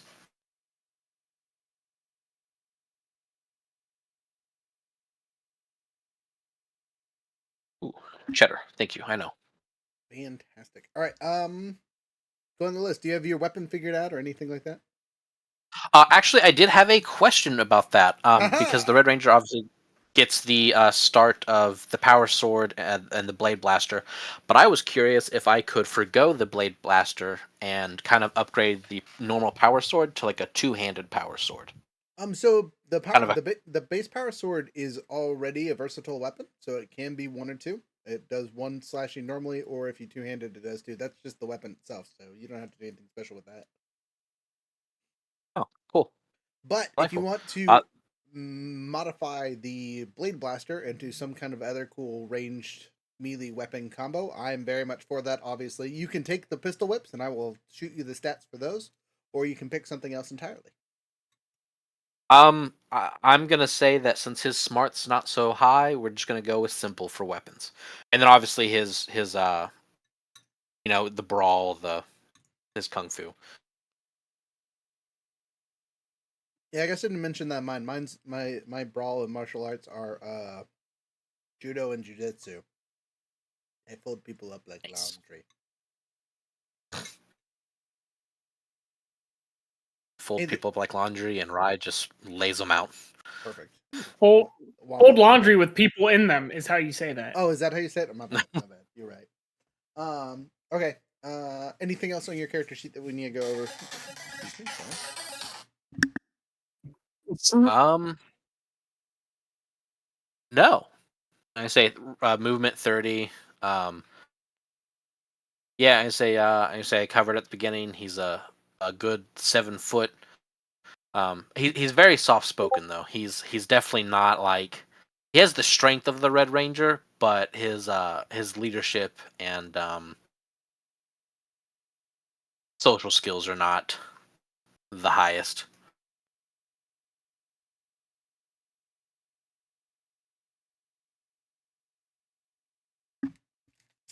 Well, you'll just be do what I do, not what I say. Basically. Now, as we'll get to that in a bit. Never mind.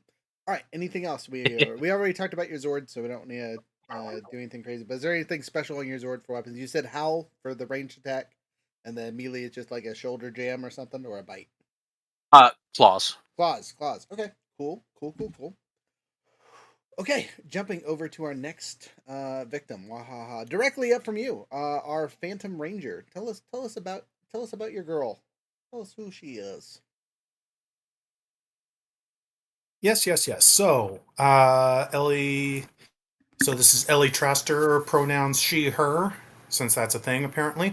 Um, she took the origin of Curious, which, like we've discussed so far, the perk to that was to pick a general perk that I qualify for. The downside to that was that she only started with 1 health in that regard. But she got a little, but she got a little bit, but she moves around. She's got 35 ground movement speed out of that. And also she's got her native language, plus one more for every 2 smarts she has. Starting off, she knows 4 languages because of her Phantom Ranger training. And this goes through the E's here. Please bear with me on some of these. Because I'm not 100% sure if these are how they were pronounced in the show. Except one of these I'm pretty sure is from the comics. Anyways, English is her first language because that's what she spoke before she was taken away. She also, through her experiences with the Phantom Rangers, she learned Imperial. I know that's from the comics, but I'm not 100% sure if that's how it's said. If it's Imperial, That's close enough. for those of you who don't, yeah, for those of you who don't know, they're kind of the big, I think they're kind of the big bads, sort of things. I'm not sure, but I know they're like they're kind of big, they're kind of powerful people. She also knows Eltarian and Edenoi. And again, for those who don't know, Edenoi was what we come to know as Masked Rider. Let's see. As the Phantom Ranger, she started off with 2 personal power, but she will regenerate 3. She'll generate 3 every day. For the influences, she has a destiny to fulfill at some point.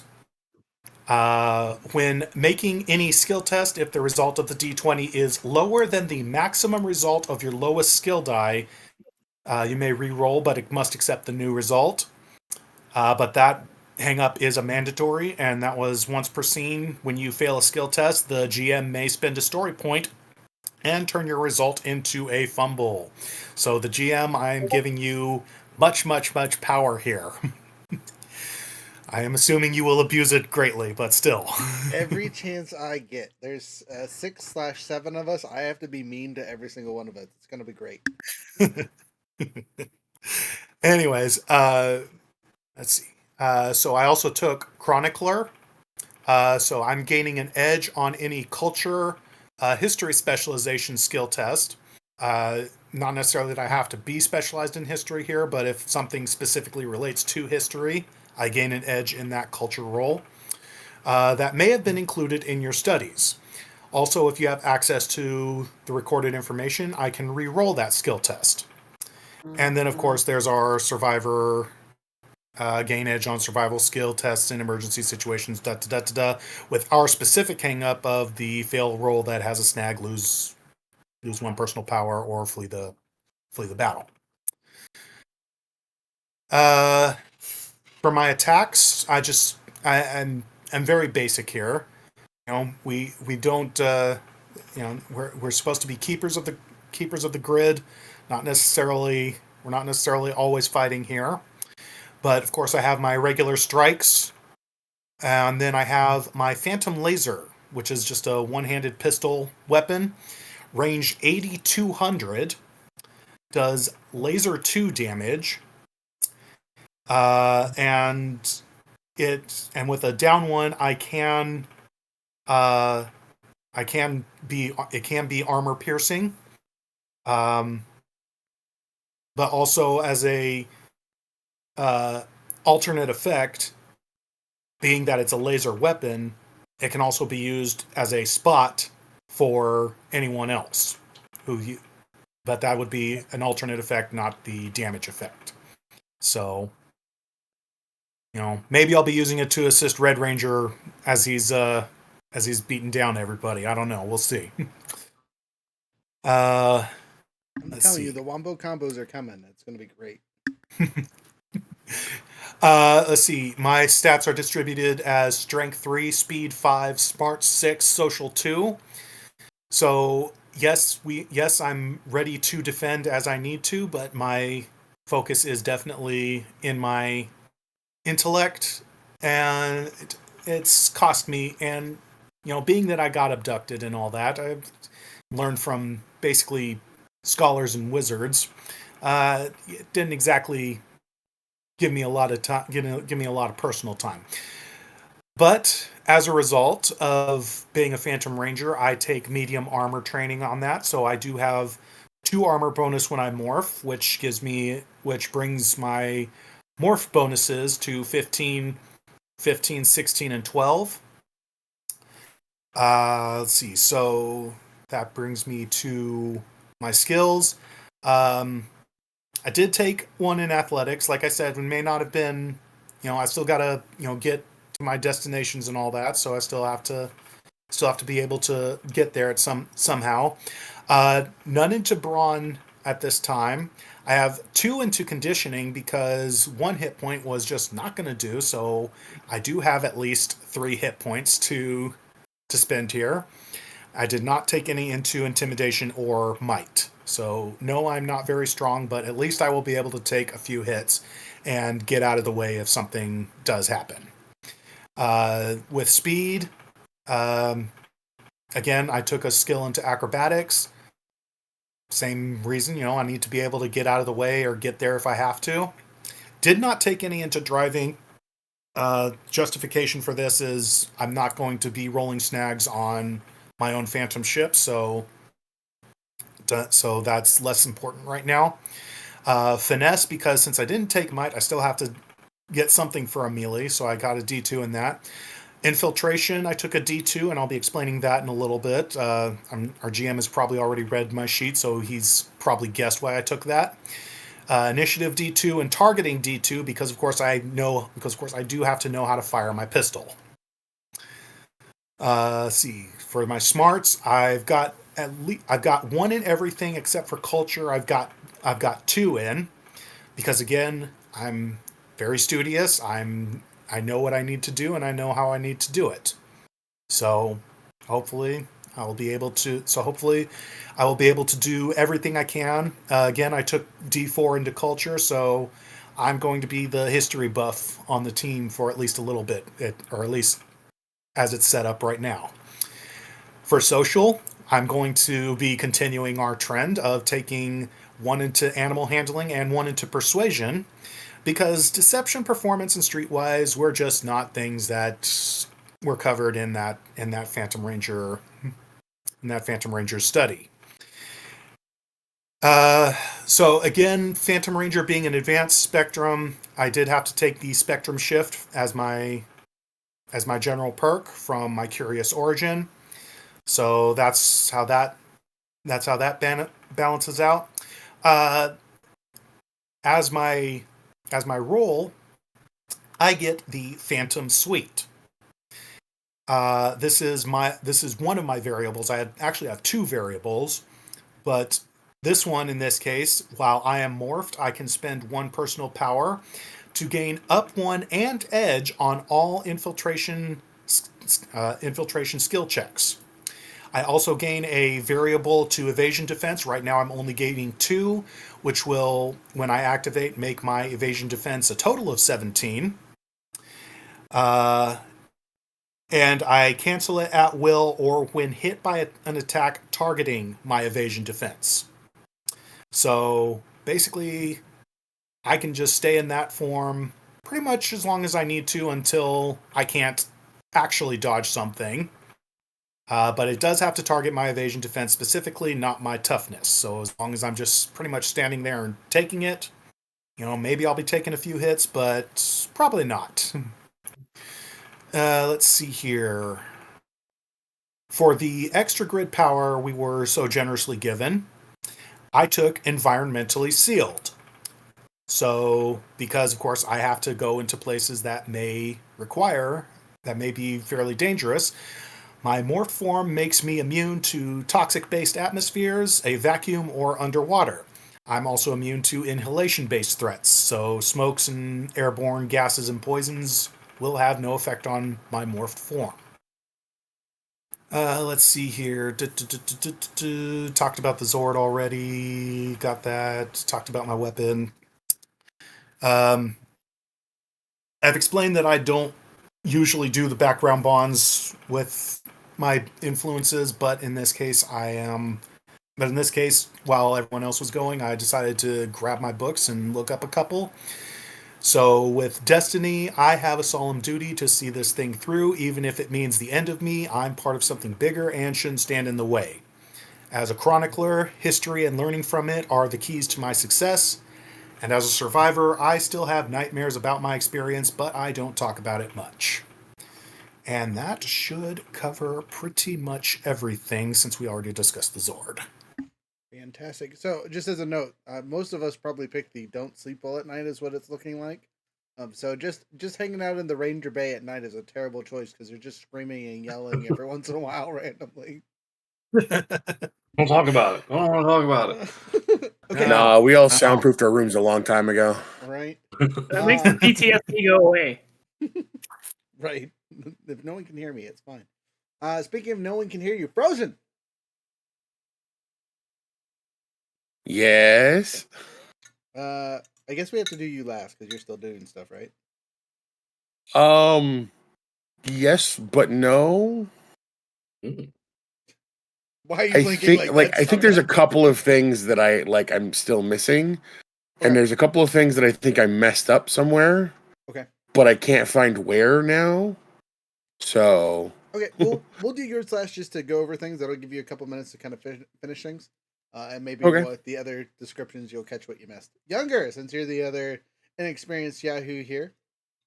Yes. Well, let's hear about Lieutenant Hawthorne or just Horn. Oh, Horn, the narwhal. Okay, I get it. I get it now. It took you that long? I was not. Dang. I was not Wow. thinking. I've known his name for a week and I did not catch that till just now. But that makes way more sense. I love that.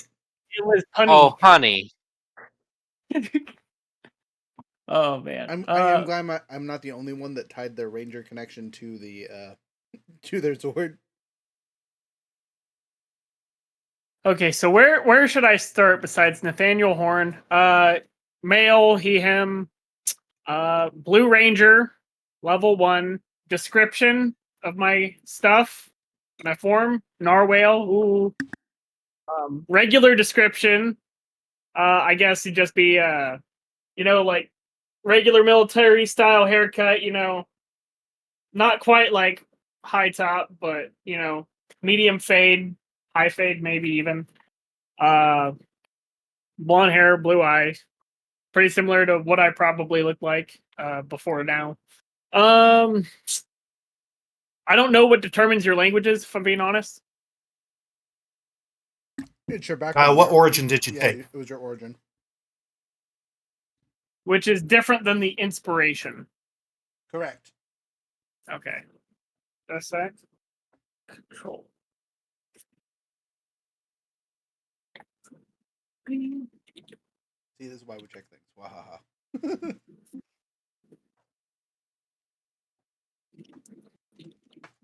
I remember our previous discussion. Let me look at through your stuff. I thought you picked. Well, I have written down, but I wasn't familiar with all the terms at the time, so I might have missed. Well, Right. yeah, just what's your origin? I can tell you right now how you can determine your languages. What page was the origins on? Origin starts on page 92 of the original book. Did you pick 92? Yeah, there's. No, 22. And I thought you would have decided between athletic and brainy.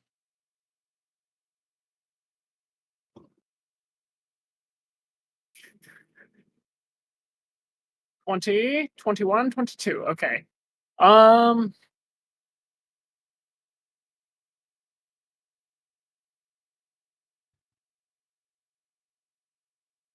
I think I'm gonna go with brainy. Yeah. Okay. Makes sense. Blue Ranger smart. Yeah, because Brainy will give you one of your essence points, as well as one of your skills, and then also it determines your movement, starting health, and your languages. So for your Brainy, you get your native language, and you get one for every 1 point of smarts you have. So okay. you can know a lot of languages. This man speaks Snarble in 3 different dialects. That's amazing. Okay, Younger. Oh, one more thing. Oh, sorry. One more thing, real quick. The core rulebook is no longer the correct. If you look for your origin benefit or origin perk or something like that, that is no longer correct. That is errated in Renegade's Fact. yours is now once per scene. You are specialized in any smart space skill test. So that's very important there. That is errata in Renegade's FAQ. So it's just like auto success on smarts roll or advantage. So for what was it? Specialized, yeah. It does. Specialized, Yeah, yeah, specialized. Yeah. specialized, you get to Yeah. get all the dice. Yeah, specialized. So specialization is, you have your dice skill ranks on each skill, right? You see those on your sheet. So for when you're specialized, you can roll all the dice in your dice skill rank instead of just your highest, and then you can take the highest of whatever you roll. So like if you're going up to a D8, you'll roll the D2, D4, D6, and D8. Because obviously with the D8 you could still roll a 2, but with the D6 you might roll a 5. Gotcha. Okay. So obviously you would want to take a 5 there. Or you could. So that's how specialization works. Or you could get a critical on anything above the D2, and then activate the critical ability. Yeah. For that. Yeah. That. Is critical. Okay, because on the main sheet I didn't see an origin benefit. I didn't even see it. It goes in your notes. Yeah, I remember reading, but I don't remember. It's literally called I remember reading, but it's something else in the core book, and I buried my book again, so I don't want to pull it out. I gotcha. I'll look more into that later. Okay, cool. Thank you for letting me know that. Yep. Shaking my head. Okay. Well, that means your other stuff is probably a little goosed. You might want to explore that page and see what you need to fix on your character really quick, because it gives you a whole bunch of extra stuff that you may or may not have added to your character. Yeah, I didn't have any of that. Yeah. Okay, so we'll give you a few minutes and get back to you. Jumping over to Beaker. Tell us about the Purple Ranger. All right. As mentioned before, name's Tyron Cinerex. You can just call him Ty. It's he, him. I've already gone over how he looks, black hair, green eyes, whatever. I gave him the inspiring origin. And that, I have it all kind of cheat sheeted over here. So that kind of started me out with 1 health, but I got to either increase my smarts or my social. Gave me a 40 feet of movement. Start out with 3 languages, plus 1 per 3 social. And then anytime I roll a critical success on a skill test, I get an upshift bonus, or I can give an upshift bonus on to the first skill test each ally or teammate performs until my next turn. That's pretty powerful. Yeah. I'll get to the languages in a minute because I've got a few.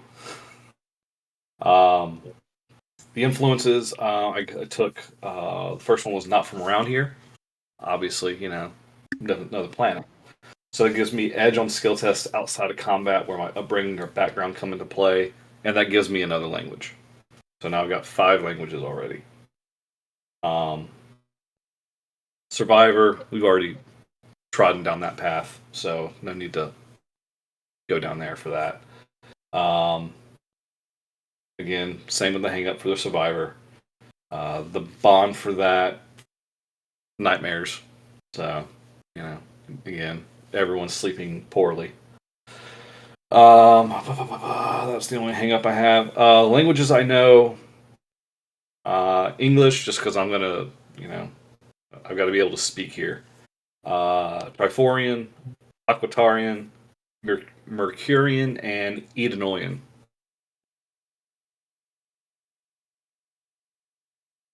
Edenoy. Edenoian. Any chance I can talk you into trading one of those out for the Exordian? However you pronounce it. The what?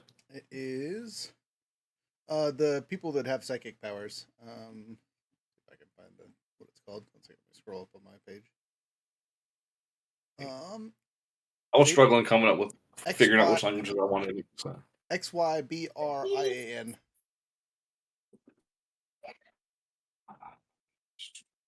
Joke's on you. I only speak Japanese. Ah! So the Zyborian? Yeah. it Brian? Is it Sure, Brian? why not? Okay. I mean, I can tell you about the planet later, but that'll be just fun knowledge stuff. If you're a space ranger, it makes sense. Yeah, fine, why not? I'll take it. I'll trade that one out for the Edenoi. Sweet. I wasn't too attached to that one. There's no Snorri connection there. All right, fair enough. What else? Okay. Let's see. So my essence stuff. Strength of 6, speed 3, smarts 3, social 4. So athletics, I took a D2. I gave myself a +2 on conditioning, so I have a total of 3 health. So I can at least take a little damage. Took a D2 in intimidation and D4 in might. Let's see, my speed. I took a D2 in driving, initiative, and targeting. I can get around. I can shoot a little bit. Smart. I took a D4 in alertness and a D2 in survival. Social. I did a D4 in deception and D4 in persuasion. I kind of, given what I've been through, kind of makes a little sense. See, I have my unarmed attack, which uses my might. I've got. This is where I kind of struggled was on my weapons, but yeah, that's whatever. I went with a power axe. So that's just a blunt, one blunt strike using a D4, and then I have a blade blaster using targeting. So the My question with pow- the power axe is that the one that turns into the blaster too, right? So it can. I wasn't sure if I wanted to keep that or not because I don't know. I just wasn't sure. Okay, so I will It's give a- you an alternate effect if you would like a different type of axe if you are attached to the axe. Yeah, I mean, axe. I want to do the axe. I just wasn't sure about doing the cannon.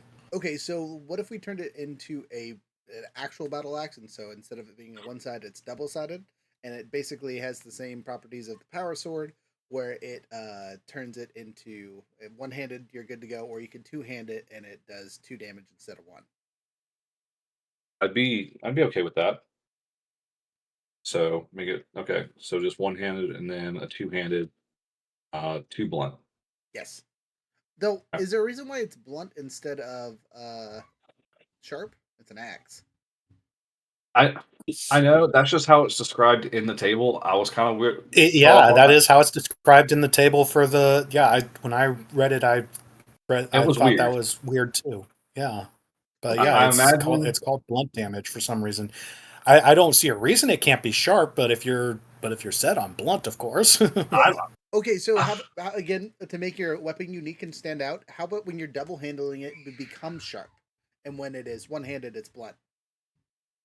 that's fair. I'm good with that. Okay. Only So I'll hits just people with the side of it rather than the blade. Well, I'm thinking they did blunt originally because it's like such a heavy axe head. You know what I mean? Is that was what That's they what did I'm it? thinking because it was meant to Probably, be a yeah. cannon as a double. So yeah, Yeah. But no, you are the I also don't battle think there were axe, too many blunt weapons in the original. Right. I don't think if in the original like setup of Power Rangers, I don't think there were too many blunt. I think the Power Lance and of course there's the Power Daggers which are sharp. So and then the Power Bow was energy. So they needed a blunt weapon to balance it out. So that's probably why they did that. yeah, and it also formed the base of the combined weapon. So it's fine. Not the end of the world. And you're just doing a basic blaster saber. Yeah, yeah, No specialty yeah. there. All right. No, nothing special there. The power I have as a Purple Ranger, I have, aside from Morphin Time right now, I have Emotional Mastery. So I have like a list of 12 emotions I can kind of pick Enforcing from cuddles on him. and get different perks from that.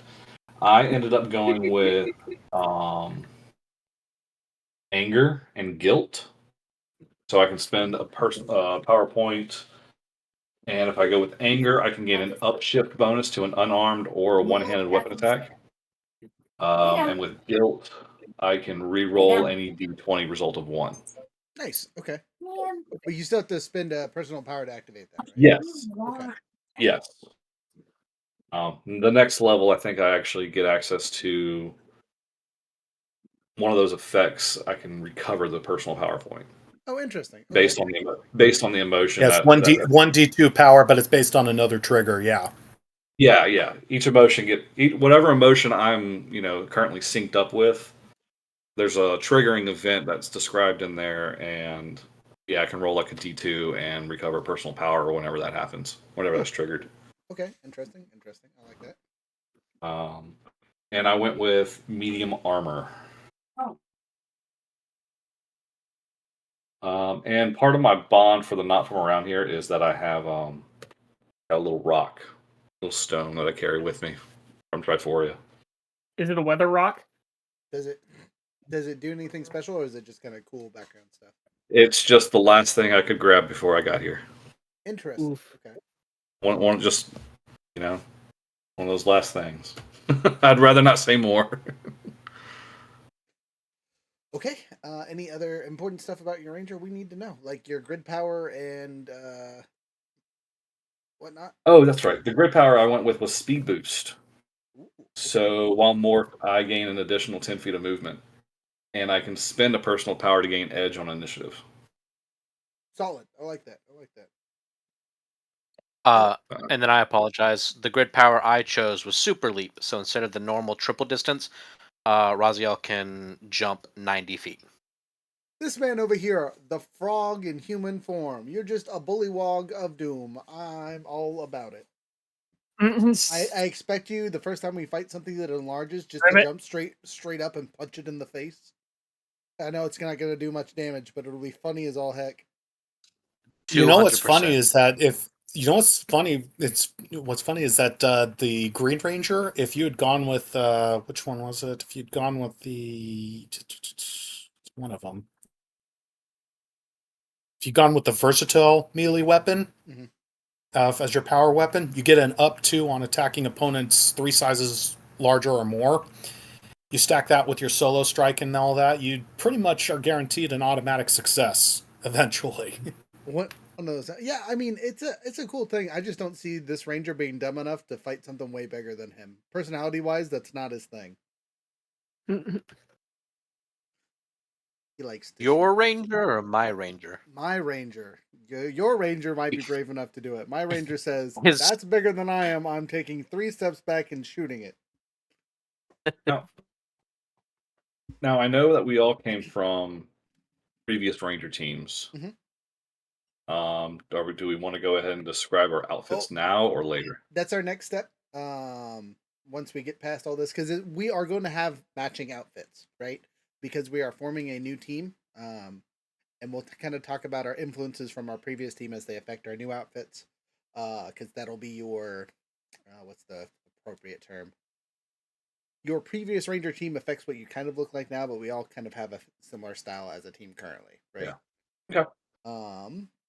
But we'll get to that because I also want to get all of your guys' juicy backstories. So jumping over to Younger, did you fix your stuff, or at least do you think you fixed your stuff? I fixed a bunch of things.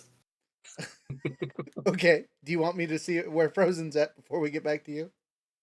Absolutely, because I'm definitely 50% process. Oh, all right. Hurry up. Dang it. Slap. Frozen, how are you looking? Where are you at? Do you have questions that we can answer? Because obviously you have plenty of people that have read the book 4 billion times at this point. I am noticing that, and I'm really happy about that. I think I actually got most everything done. Okay, well, let's run through it then and see if something pops up that you're like, I forgot that. So one question I had about is the health, because I'm using the Roll20 character sheet, and it's trying to tell me I have 12 health. Oh yeah, no. But I have a feeling that that's really wrong, especially after hearing everybody else. Max health. Like I ran a test on my Phantom Ranger up to level 20, and I got 10 hit points out of it. Okay. Yeah, this And isn't, So I maxed this was is out not my a high stuff. hit point game. that actually answers my question. I wasn't sure if that was like we have a base 10 and then our things give us extra, or if it's just whatever our background gives us, period. It's whatever your background gives you, and then if you pick up conditioning, conditioning gives you extra health. Gotcha. Okay. Yeah, that's one of the reasons why conditioning There, doesn't have a just real quick, specialization. there is a perk later that you can take if you have 3 conditioning, that will give you 3 more health. So Oh, just okay. keep that in mind. I heard people talking about perks. Did we get to start with a perk? If your origin gave you a perk, and then I gave you as Okay. GM power an extra grid power for our cool background origin thing that we talked about. We talked about it earlier. I was double checking on the perk. Yeah, no, the perk. Yeah, is there's So, only a origin. handful of backgrounds that give you a perk for free. In that case, as I said before, I'm the Black Ranger. My stats actually wound up being a 5 for strength, a What's your speed, name? 3. What's your name? My name is James Graydon, and I'm actually going to stick with that because while I've been listening to you guys, I've kind of fleshed out my backstory a bit more. So Nice. sticking with James Graydon for the name, Black Ranger. I went with the comedic background, or origin rather. So keeping people laughing didn't leave me a whole lot of time to bulk up. So I start with 1 health. But I do gain bonuses to social.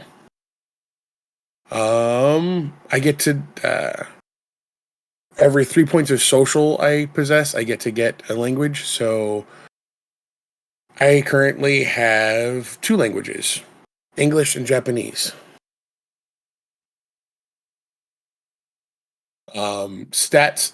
I have strength 5, speed 3, smarts 3, social 5.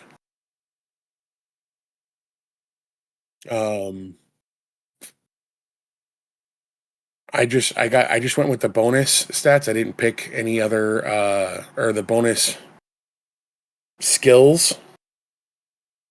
I didn't pick any of them myself. Just went with what my class gave me. So I went up with deception, performance, persuasion, alertness, and culture. And then being a Black Ranger gave me might, and it says a +2 to performance. I'm guessing that gives me like a +2 up on the dice. So instead of having a D2, I get a D6. So first things first, your origin only grants you 1 skill. Period. One skill. Yeah, it's super awkward to read, but it's just 1 skill, so you just get the So if you took that into social, you get either deception, performance, or persuasion. not all 3. Not all 3, yeah. And you because unfortunately this says don't get you alertness and you culture. gain the following list, not choice of the list. Yes, yeah. Yeah, again, it's stupidly read. There's back when this first released, the like one of the directors or something of Renegade ran through character creation, and had to explain that to all the people because they thought the same thing. Everyone thought the same thing as well. Okay. In the skill list, it Because literally they even says list like 2 bonus separate skills. sections, Yes. right? So it's like your bonus skill, and then it says speed bonus, and then it says speed based, and then it says smart based, and so you're saying only one of those 5. Only one of those. Yeah. Well, again, you're choosing one of Whichever one you've chosen. Yeah. So if like you've got I picked social, so I could only pick this from deception, performance, or persuasion. I don't get all 3 of them. Correct. Okay. Correct. And how I'm so glad I talked to somebody about that. Yeah, and how it works later, how it works later when you assign your 12 points, you then rank up your skills in order with your with how many essence points you have. We'll go through that, but I hope that semi made sense. Okay, yeah, Yes. that makes a lot more sense. Because I definitely was like, I was like, oh, I missed those 5 things and just added all 5 from 2 different sections. I did that too. Right? Beaker had to save me earlier when we were going over character sheet stuff. So in that case, I'll take persuasion from that because being the Black Ranger gives me a +2 to my performance, anyways. Yeah, that's fine. Yeah. Okay. Okay. Cool. Let's see. Black Ranger also great. Let's see. Black Ranger also gave you. Go back here. So strength 2. Yeah. Okay. Yeah. So you only got that. Okay. So I understand. Yep. Okay. And then my origin benefit is keep them laughing. Basically, as long and whenever I say something that makes my teammates or my opponents or both of us laugh, we get to add a story point to the pool. So, yeah, story points are going to be I'm going to try to be important. wisecracking all the time. Story points are definitely going to be very important. For the free grid power we got, I went with Relentless Blows, so I can spend 1 power to make 2 additional unarmed strikes as a free action. Power for me is kind of I'm on the slow growth side of things, so I get 2 power per day, and I regen 2 per day. You start with 1 or 2? Huh? I start with 2. Okay. Yeah, his pool starts with 2. Yeah, and he'll regenerate 2 per day. Nice. I think I'm the only one that only took 2 influences. And I was that's going to take fine. a That's third one, actually but I just probably hadn't. that's actually probably okay.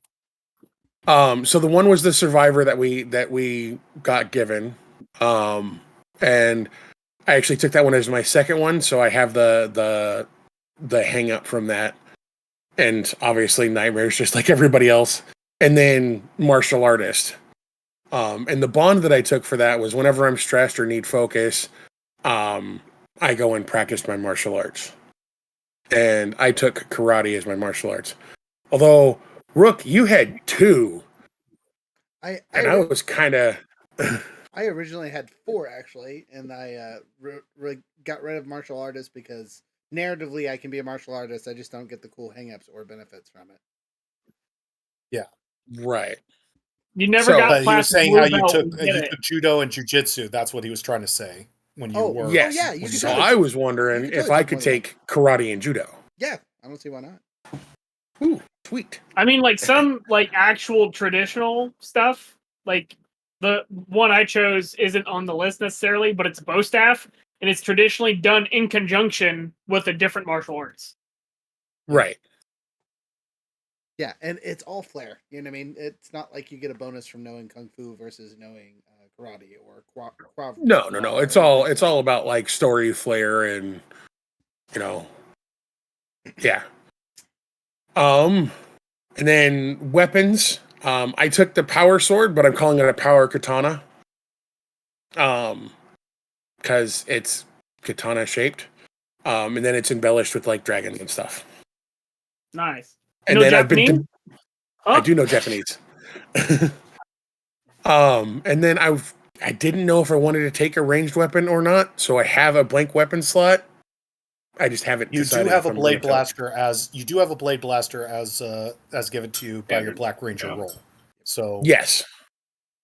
So you do have a ranged weapon ish thing. It's not this is important. This is important mechanically. A blade blaster is not a power weapon. Okay. So that's important mechanically. It's just a side. Okay. So I would probably fill that out as the blade blaster because it kind of makes sense to get new equipment coming in as a new team. Okay, that's fine with me. Again, if you guys want the pistol whips, I'm okay with that being the team weapon instead of blade blasters. But if you guys want blade blasters, we're good with that. The downside to the blade whips, or I mean the pistol whips, is you do have to have the brawn and finesse to wield them appropriately, as if they were the secondary weapons. So, just side note, keep that in mind. Other than that, I think that's everything, isn't it? Did I miss anything? You didn't go through your perks, Personal and you powers. didn't actually tell us what you went through, what you actually took for all your skills. So you should have a perk from your Black Ranger. You should be the heart of the team, I think. Mm-hmm. Oh, that's an ability, isn't it? Yes. Well, it's Okay. called a perk, quote unquote. Yeah, they need new names for literally all the things. Too similar. Yeah. I know they didn't want to call So, things feats, but obviously I get morphin time. I get heart of the team at first level. So my natural mirth and positivity can be used to boost my teammates with just a few words. Whether they're in the heat of battle or at the peak of a difficult obstacle, clever words can make the difference between failure and success. So as a free action, I can apply a 1 upshift to the roll of any ally within 60 feet of me that can understand what I'm saying. This costs 1 of my quips and speeches per long rest. And then that will increase as I go up in levels. Mm-hmm. And then what else am I missing? You said my skills? yeah, just going through what's your Yes. essence score and all that fun stuff. Okay, yeah. So I did my essence scores. My essence scores came out with 5,335. I got the might skill from being the Black Ranger. I took persuasion from my origin. We just talked about that. And then I get performance also from being the Black Ranger. Mm-hmm. So at this point, you can rank up 2 more things in your social, 3 things in your smarts and your speed, and 4 in strength. Is my mathing? Yeah. Is it 4 in their I mean- strength? Yeah. Yep. And you can spread that. Oh, Simply- how does that work? Yeah, so you Simply the did number I of miss that dots in the have to book? match your essence score. Yeah, it's literally whatever your number of essence points are is how many skills you can upgrade. You can either upgrade the Again, dice, the book was not clear on this. or you can the book take is Okay, okay. So once you take a upgrade in a thing after the D2 slot, you can then take a specialization, and that gives you again you roll all the dice that you have and take the highest number for all the possible choices. But for this starting bit, I wouldn't really worry about taking a specialization off the bat, just because. Yeah, just focus on what you want to either focus into or rank up, basically. For you with your character, since you have 5, you might throw a couple in conditioning because that's what gives you health. So you'll have more than the 1 health that you have currently or 2 health that you have currently. I was definitely thinking that. So I get more skills based on what my final Based on the essence turned out essence to be score. after all my bonuses and everything. No, just Based on big the number. essence score that so based on the essence Okay. score you currently, so after you've distributed your 12 other points, you can increase your skill ranks accordingly. Yep. In that. Okay. And that's how you get better dice as you go along and don't have to deal with snags. And you don't have to, you can spread them out or you can put them all in one thing or however you want to do it. Your only assignments were from your origin and from your role. You get Okay. Well, that changes a few things. So if I put 2 into conditioning, that gives me how many more hit points? 2 more. plus 2. Two hit more? points. Mm-hmm. And it's literally Sweet. stated right there. Yeah. Okay, so we'll let you. That would give me. And we'll come back to you. We'll. Think you can do Sorry. that. No, you're good. You're Oh, crying good. over there. Your emoji over here upset. Yeah. I can try. I haven't fixed the key lock, the key binds for the emotions yet, and so every time I type a key or hit one of the numbers, it changes the emotions. It's kind of irritating. One thing I did want to ask, especially the newer guys, your toughness, evasion, willpower, and cleverness. You guys understand what that is, right? That's like 10 plus the essence score. Okay. Right. Yeah, so that base is going to be 10 plus essence, even though it doesn't say it. Yeah. It's way down in the book. And then when you get morphed, it's 10 plus the essence score, any bonuses from any perks that you may have picked up, and any other bonuses, or in the case of strength, you get an armor bonus. So that's where the armor +1, +2, +3, +4 comes in. Okay. And that's your morphed skill. Gotcha. Okay, Got it. yeah, So because that I was you may like, I feel don't know bad where too. all these. I was like, I don't know where these numbers come from. Yeah. So for Yeah, example, again. Yeah, go ahead. yeah, it's weird. So, but for example, so like my strength is 6, my toughness is 16. When I go morphed, I get 10 plus my essence of 6. My medium armor gives me a +2, so that's 8. So my morphed toughness is 18. And for me, it's in that case my speed. Even though I don't have an armor bonus to that, I put a 5 in that essence. So my base evasion is 15. Just period, end of story. My base evasion is 15. And then when I morph, I have my Phantom Suite ability, which I can activate, and that will give me 2 more to my evasion. And then Okay. that will put and as morphed, I will have an evasion defense of 17. So that's how that would work out.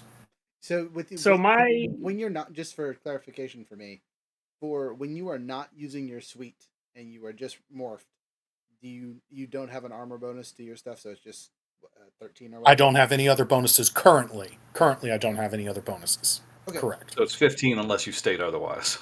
Well, that's not his strength score. Yes, though, right? until I say I have activated my Phantom Suite, it is 15. Okay. But that's basically what Beaker's trying to say is that you get bonuses. This is how you calculate it out, and that's how you figure it all My out. next question is: I've only seen so far one place where the essence bonus is associated with. Is there another location besides like the origin?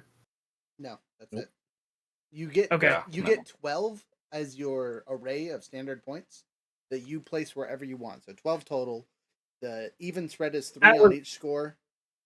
And Yeah. then the other place you get it is You get 3 from your roll. Origin, roll, and 12. Yeah. That's it. Origin, roll, and Yeah, 12. you get 3 points from your roll and 1 from your origin. Yep. Your roll tells you what you get in its little stats, and it's also on the chart because you get more as you level up. So, And then Okay. while he's doing the math on this one, I got a question for you guys.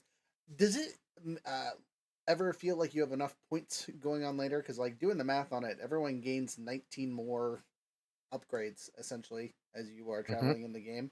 Does that feel strong by the time you hit the end, or does it just feel kind of behind? This is what I'm going to tell you. And this is just me personally. If you got Finster's book, I do. look through some of the threats, and even go through and make a few of your own. And just how I felt personally, it actually feels almost a little overpowered. But then again, it also depends on what you decide to take as well, like your skills and your perks and your powers and all that. That all of that is going to come into play. But I'm just going to say again, I ran my Phantom Ranger to 20, and from what I took, if I were to activate my Phantom Suite at morphed, if I were to activate my Phantom Suite, I had a total. Let's see. I had. So Phantom. I'm going to explain something real quick. Phantom Ranger later on will meld their personal power and hit points and health into a single pool. So if I get hit, that pool goes down. If I use a personal power, that pool goes down. All that will go down. My total on that was 24, I think. With my Phantom Suite active, I had a total toughness of 30 and a total evasion of 27. Just think about that for a second. So you're nearly impossible to hit by level 20. Noted. By level 20, I should be, almost nearly impossible to hit. And my bonuses stay unless my evasion gets hit. Or Or I level decide to 20, you cancel should it be out. fighting like galactic. Yeah, I level know you should be threat. fighting That's the Lord ride. Zed at that point. Yeah, but even with Lord Zed, I mean, you look at Lord Zed's stats, he's not going to hit me too often either. Well, Master Vile, I think, is even above Zed. Master Vile might, yeah, that's true, but Lord That's Zed what I'm got saying. hit Like me that's the too. kind of level you're at that point that you're fighting. But yeah, But so again, with but the yeah, Power Rangers, it's kind of meant to be a little bit in your favor anyway. Right.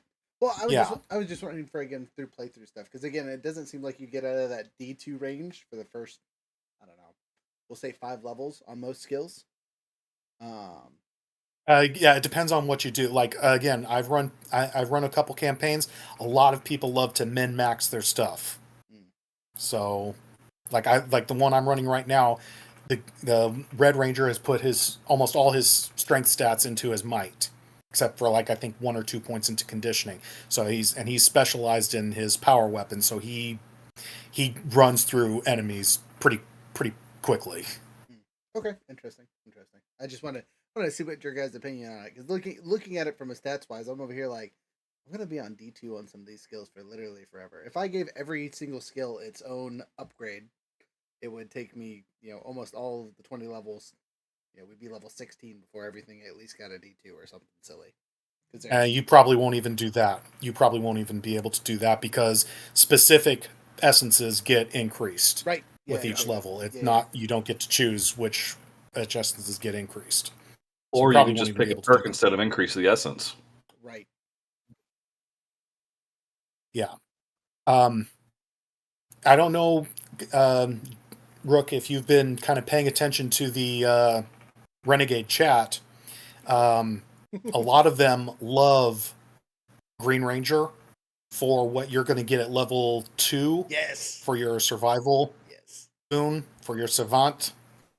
They love that. I don't necessarily agree with their translation of that, but if you want to get out of that kind of hole you're in there, that's the best way you're going to do that. Yeah, I mean literally Honestly. two on any skill that you're not already skilled in is pretty strong.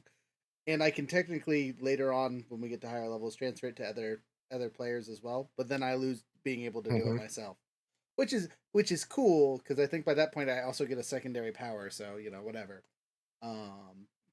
That skill personally is really hard for me because all of the upgrades are dope as all hell, except for 360 awareness. 360 awareness is okay, but like not amazing. Yeah, but there's all kinds of other things that you can take.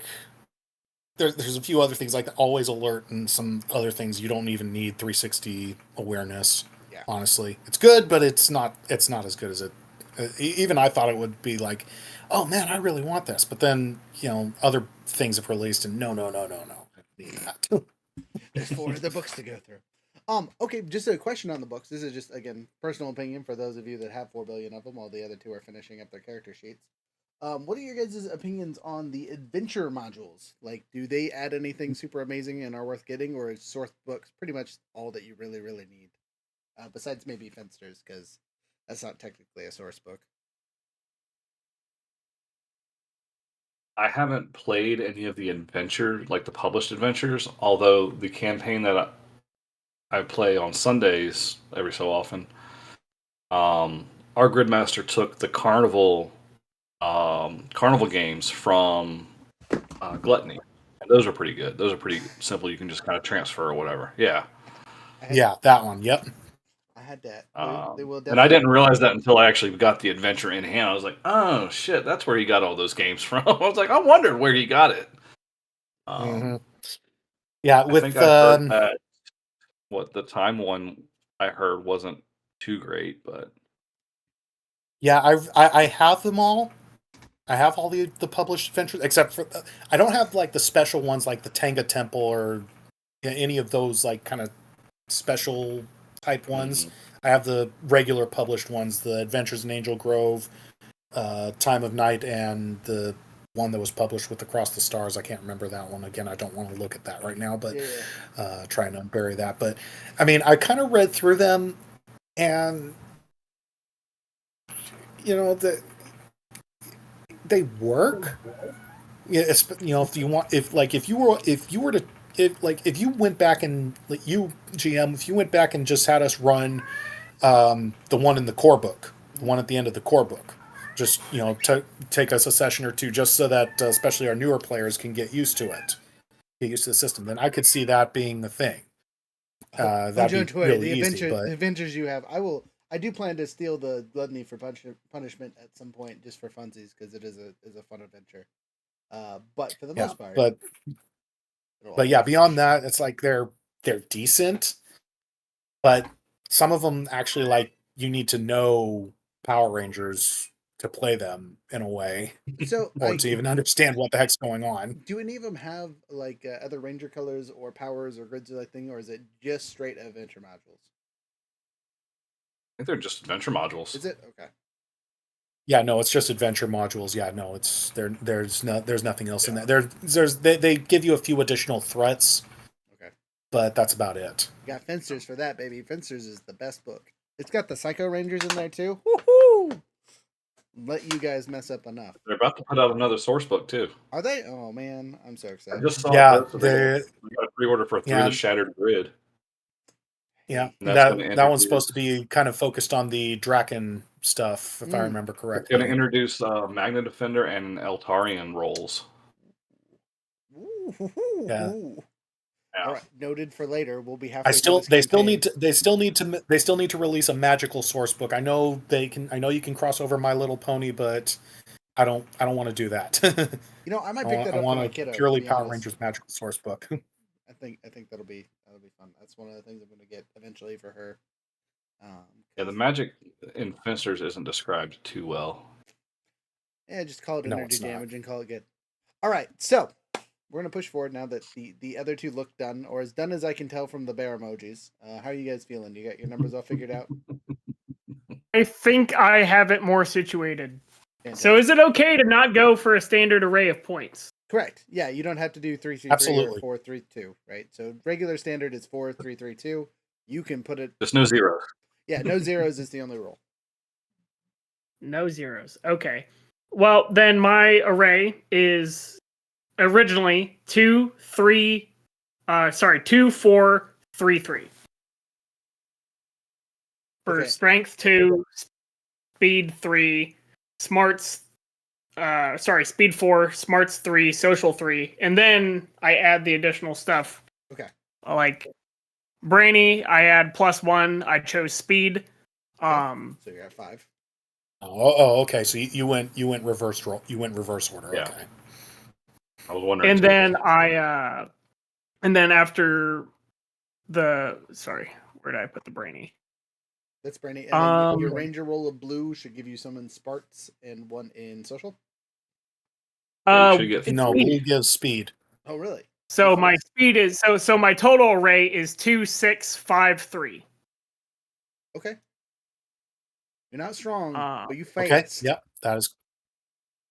Yeah, which is funny because my movement speed is 25. Baseline. So I don't know what the additional speed bonus is gonna do to that. You get to do more with your. So with your actually, turn. Speed Essence is really nice in this regard. Speed Essence is actually what gives you your free actions in this case. I'm gonna have all of them. Give me all the frees. You said you have 6 speed, right? Yeah. So on your turn, you get a regular action, a move action, and then 3 free actions. Mhm. Dang. Which is Okay. at least 2 more than the rest of us. Yeah, but don't worry, guys. I have no more than 1 HP. You might want to spend. Okay. You might want to spend one of your mites on a conditioning upgrade. Well, how did you distribute your skills? We'll start with that. So the only skill thing that I had going to brain, I got driving. So I chose driving. Okay, so you get that, and then and then as a Blue Ranger, I got 1 for finesse, +1 to finesse, +1 to targeting, which are both under speed. No. No. You only got you get same thing. You only got the +1 in speed, so you had to choose finesse or targeting. Same thing as we were discussing with the origins. Gotcha. So you only got the finesse or the targeting. I think I'm going to go with the targeting then. Pews. Interesting. Because I don't know what finesse would go for besides like 100%. Okay, so And I'm avoiding Okay, so- yayas. Yeah. So here's how it works. So you like, for example, with your strength, you have 2. Period. You have 2 essence score in that. So you can put 2 points into 1 skill, or you can put 1 point into 2 skills. That's how that works. Gotcha. This will look much better soon. Okay. He's over here like, so I have remember no that skills. with the rest. Yeah, and then Yeah. Okay. So I'm gonna have tons of speed skills. yes, you have 6 in speed, Or you can focus it all in one if you so desire. Yeah. It's all going to targeting. I have 7 targeting. I hit whatever I shot. Well, remember, every time you upgrade it, it ups the dice type that you can use up to a D12. So Okay. you could technically do that, but it's not a +7. It is a D20 plus a D12. Gotcha. Okay. Cool. Yep. Then. Oh, because then it also would have the other things. So I delete all of the other +1s from my ranger stuff. So no science, no technology. No, you did. No, because smarts is +2, so you did get science and technology from your Blue Ranger roll. It's just the other Okay. one that you Smart get again. Yeah, Gotcha. yeah. Smarts was That makes +2, more so you sense. did get both of those. Yes. load Okay. bearing ore. Load bearing. Okay. So I think I will put my 2 So, bonuses so for my like, strength, Okay. like the points, right? I want to put them both into athletics because I want to be able to swim okay. And I don't plan on punching people. Might I friendlily suggest that you take one of those things and put it in conditioning so you have 2 hit points instead of 1? Oh, yes, that I could do that. Yeah. Yeah. Yeah. Okay. And so that will increase my dice to a D2, right? Otherwise, you're going to be For a that? real Blue Ranger. For your athletics, it's a D2, but there is no dice for conditioning. Right, yeah. There's Gotcha. no such thing as dice for conditioning. Yep, you're just upgrading your health every time you take that skill. Okay. Hey, on a plus note, as a Blue Ranger, if I'm morphed and I get hit, I could be like, I have 1 HP. Yes, 100%. Apparently, So I'm really that's a quiet bummer. on the stream, so I'm going to turn up my volume. I just realized that my son has messed with my audio, and that's why I didn't hear that whatsoever. Hopefully, that's better. Thank you, whoever's Okay. watching this later. Good thing this is the session 0. Yeah, there we go. Now we're in the yellows instead of in the blues. Since I plan on driving a bunch in the future at some point, I want at least 2 points towards that. Okay. Plus the original What one, was so your that would speed give me essence 3 again? dots, right? Yes. Huh? What was your speed essence again? 6. 6. Okay. So yeah, and you took 1 from your origin, so yeah, and then if you put 2 more, that'll give you a D6 into driving. Correct. Which would make you the best Zord driver so far. Yes. Perfect. Then I guess I could do. I feel like targeting is important. I should probably add a couple more to that. Well, again, you have 6 points to distribute, and you use 2 of them from your origin and your roll, so you only have 2 left at this point. So just remember that. And so that's either going to be acrobatics or finesse or infiltration. Feel Or like initiative, yeah. Or initiative. I am fast. Yeah, Maybe I should put it towards initiative. What do you think? What are you thinking? I mean, and At least if you don't one take it into initiative. initiative, you roll it a snag for initiative, and that's that'll affect your order basically. Snag is a disadvantage. Easiest way to Gotcha. think AKA disadvantage. So I'll add 1 more, and that'll be to initiative, so I don't take snag. No snag. Okay. And then you can still go and you can still put that last one into targeting if you want. There's nothing that says you can't, but then you have that depends on what else if you want anything. I think I'll just put 1 into acrobatics. I feel like Interesting that's choice. pretty safe. And so that'll be my speed. That'll cover all my points Okay. for that. I do so believe. 1, Yep. 2, 3, 4, 5, 6. Yeah. Yes. All right, now for smarts. Now for my Yeah, so you smarts, should I have- got 5 points. And you already used 2 of them because you have science and technology. So Yeah. you have 3 left.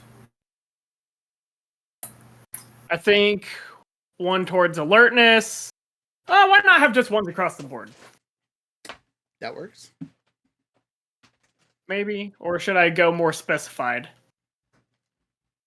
I mean, you could just be the Probably- smart guy at everything. It's yeah. I mean, So Yeah. I don't know. I think I'll add to science. I'll add.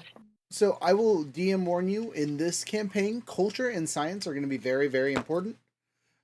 Just because of the time ref. Same thing with technology, though that'll kind of be interplaceable with science depending on what we're doing. Okay, so I'll add 1 to science. 1 more to science, I should say. 1 to, and then 2 to culture. Culture would be good. 'cause And again, that'll we're going be through all of different my tabs. Sweet. Yeah. Right. And just as a kind of talking about our stuff, right? If we look at alertness, right? Because that's one of those ones that's kind of a goosey ability, right? So the alertness skill is Mhm. the collective awareness and perception of a character. It's the ability to not only hear or see or otherwise notice things around them, but also to decipher clues, look into mannerisms, and see traps or ambushes. So it is like your perception skill. perception. Perception and investigation. Yeah. Yeah, Mhm. God. all as one. And then I think I will do for the social. I just have 3, so I'm gonna do 1 in animal handling. How dare you? Is streetwise just like street smarts? Yes. Do +1 in Yeah. street Streetwise smart, is it's gossips and such like that. Yeah. and then I'll do +1 to persuasion. Sweet. We are a persuasive ranger crew. If we ever do a group chat for persuasion, we better succeed. Gotta have the. I was just thinking, yeah. Any animals get loose, we better be Got 'em. handling that. Yeah. Got them. There's gonna be no wild ostriches for an extended period of time. I can take an ostrich. Ooh, fun question. Where do you guys want Dogwood to be located? Small town. On a Small. coastline. Okay, that works. Coastline, USA. I can do that. East or West Coast. It only matters because of the accent. It's Canada, eh? Someplace sunny and warm, so I get a weekly or a bi-weekly escape from the weather here. Okay, noted. Sunny and warm. Hawaii. Hawaii would be interesting. Like if it's on its own little island somewhere in Hawaii. Thoughts? It doesn't really matter to me. Yeah. Yeah, I that's got fine. no It's an preference. island. There's no escape. Really, really goof it up and put it in Guam. That's part of the U.S. technically, right? It's a province still. No. Territory. Yeah. Uh, Yeah, Hawaii sounds fun. This also could be alternate Earth, so it doesn't necessarily have to be Hawaii. Could just be the state of Oahu instead of the state of Hawaii. I was there. He was there. Same. I believe it. All right. That's all your skills. Weapons. We didn't talk about your weapons. What weapons are you using there, friend? Oh, I got 4 items from my understanding. Okay. Risk communicator, Yep. power morpher. Okay. And then power things when morphed is the blade blaster. Yep. And a 2-handed power weapon. Okay. So you yeah. So you got to pick your 2-handed power weapon there, friend. It's going to be something. Oh, yeah. I thought it was just So like the the two- standard double-bladed stick. Yeah. You can. Well, see, and then that's could. the part that was the problem because you didn't take anything into might or finesse, so you probably don't want to take a melee weapon in that case. yeah, for your You'll probably have to take. the power bow, right? Because he's got the high tier targeting. Well, you could take a power bow. For me, when I I ran a Blue Ranger in a previous campaign. I decided to use something akin to the Thunder Cannon from Turbo. I was just looking at that in the So table. it was, yeah. That's not exactly what I used. I modified that a little bit, but basically that's what that's probably what you're probably carrying some kind of like some kind of big weapon like that, basically. Even though you're not strong, Okay. you're still holding that. You're still lugging that thing around. The other option would be the Turbo Windfire, the targeting energy weapon, or the Star Slinger. The turbo. The Thunder Slinger, Oh, the actually, Satellite so Stunner. I take that back. Younger's previous team, and this is just for you guys to know, he was a Space Ranger, so it would make sense for him to have one of the Space Ranger weapons. Yeah. Astro I Blaster. like the Star Slinger personally, but that's what you go with. Fine. Turbo Thunder Cannon. Turbo Hand Blasters. Thunder Slinger. Yeah, Satellite Stunner, Star Slinger. I'm not gonna let you have the power cannon yet. Dang it. Yeah, well, because it's a power weapon, it takes 6 hands. You only have 2. Oh man, you didn't take athletics, so you can't have grenades. You didn't pick my speed, dude. I got 6 hands. I got all them free actions.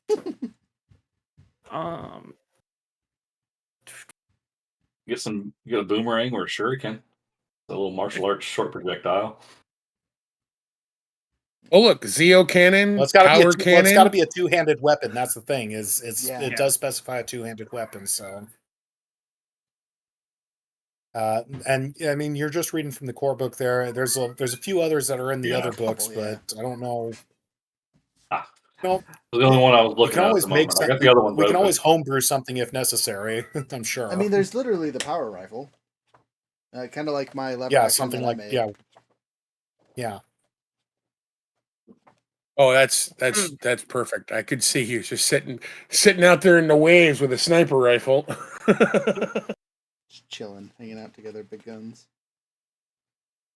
Actually, considering how few hit points he has, and a distance weapon is ideal. how bad his toughness defense is going to be.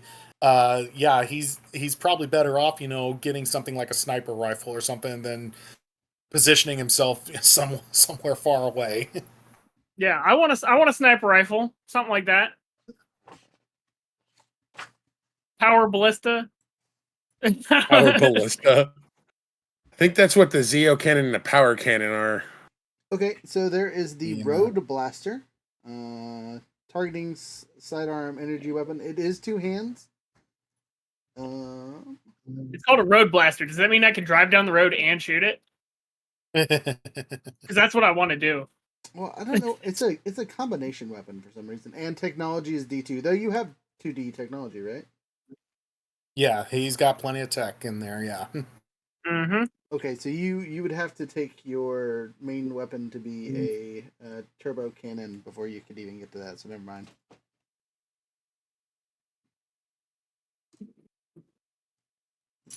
Here you are, getting my hopes up. Sorry. It's the whole two weapon thing. Yeah, but turbo cannon's relatively shotgun like energy. Fire. Oh, you don't want a shotgun though. Nope, I want very far away.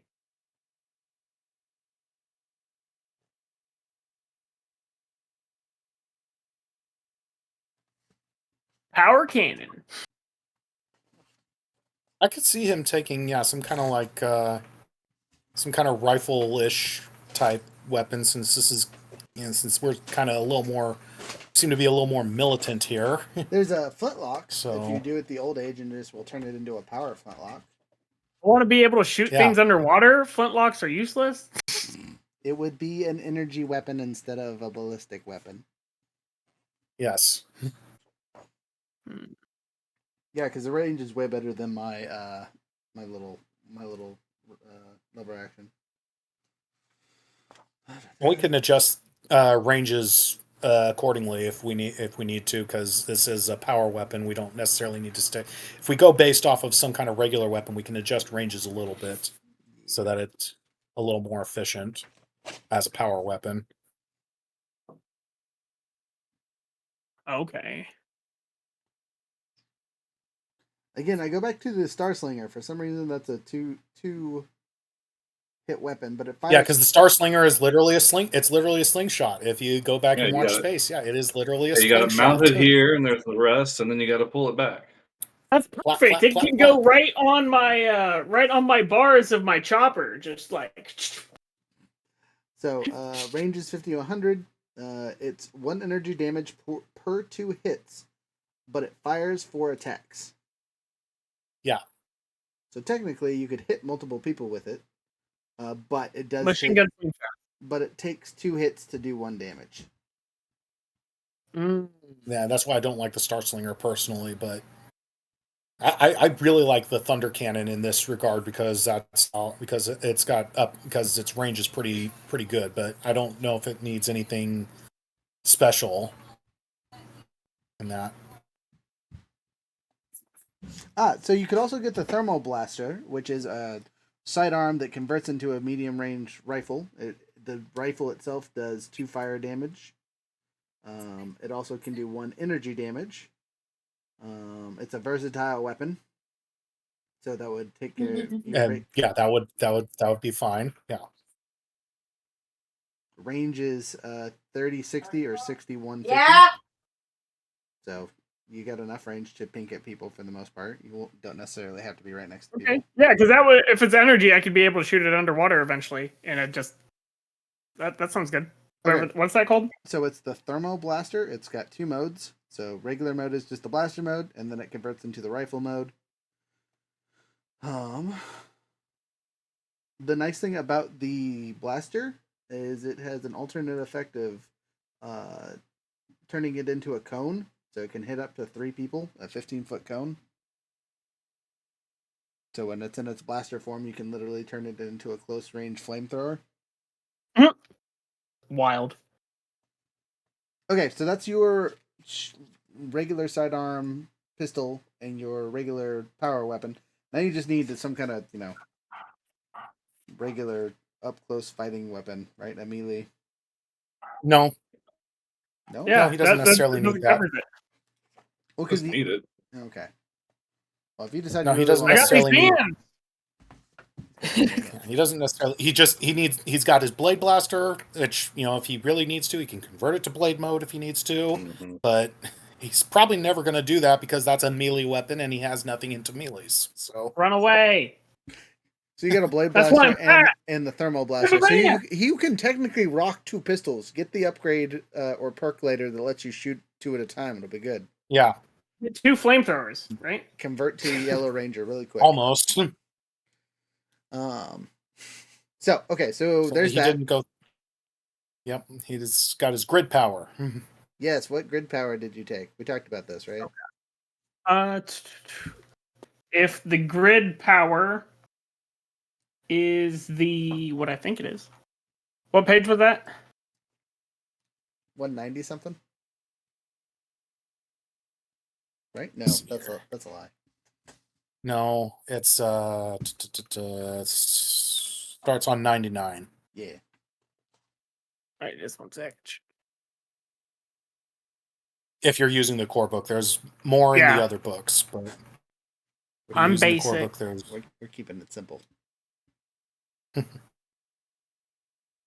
this is page 90. 99. Keep going. Oh, yep. Grid powers.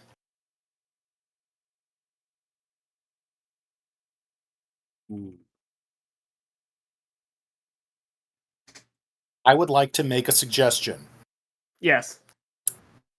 Okay, you may not have the book, I don't know. Beneath the Helmet released one called Grid Tap. This is especially good for Blue Rangers because even though you're not there yet, whenever you gain a Grid Tech role perk, you may choose an extra perk of this. You may choose an extra perk of the same. The Grid Tech is what you're going to get at level 2. I think it is. Yeah. That's his level 2 power and 7th and 8th and whatever. Yeah. And I just want to make, since we're getting that in your Blue Ranger, that's something you might want. Okay. Is there a way to get that power in the future? Yeah. Yeah, sure. I mean, when you get the grid tech, when you get the grid powers later. But I'm just saying, you have the ability to take it like right now, and then you can get like all the grid. You can get like every grid tech granted. Gotcha. I was going to go with the Shark Cycle Rider. Okay, I mean that's fine too. That plays into your character pretty hard, and we'll get another grid power at level 4. So like you'll have another chance to take it if you want. First grid power is since not I already level had 3 6. points 6? towards. Yeah. Regardless, that's not that far. That's only 12 sessions. Yeah, no, it's fine. Since we're leveling the way we are, yeah, it won't be that bad. Yeah. Okay. Anyway, so yeah, I got a motorcycle. You got a motorcycle, specifically the Shark. Now, just out of curiosity, again, because you are a Space Ranger, you sure you don't want the one that gives you the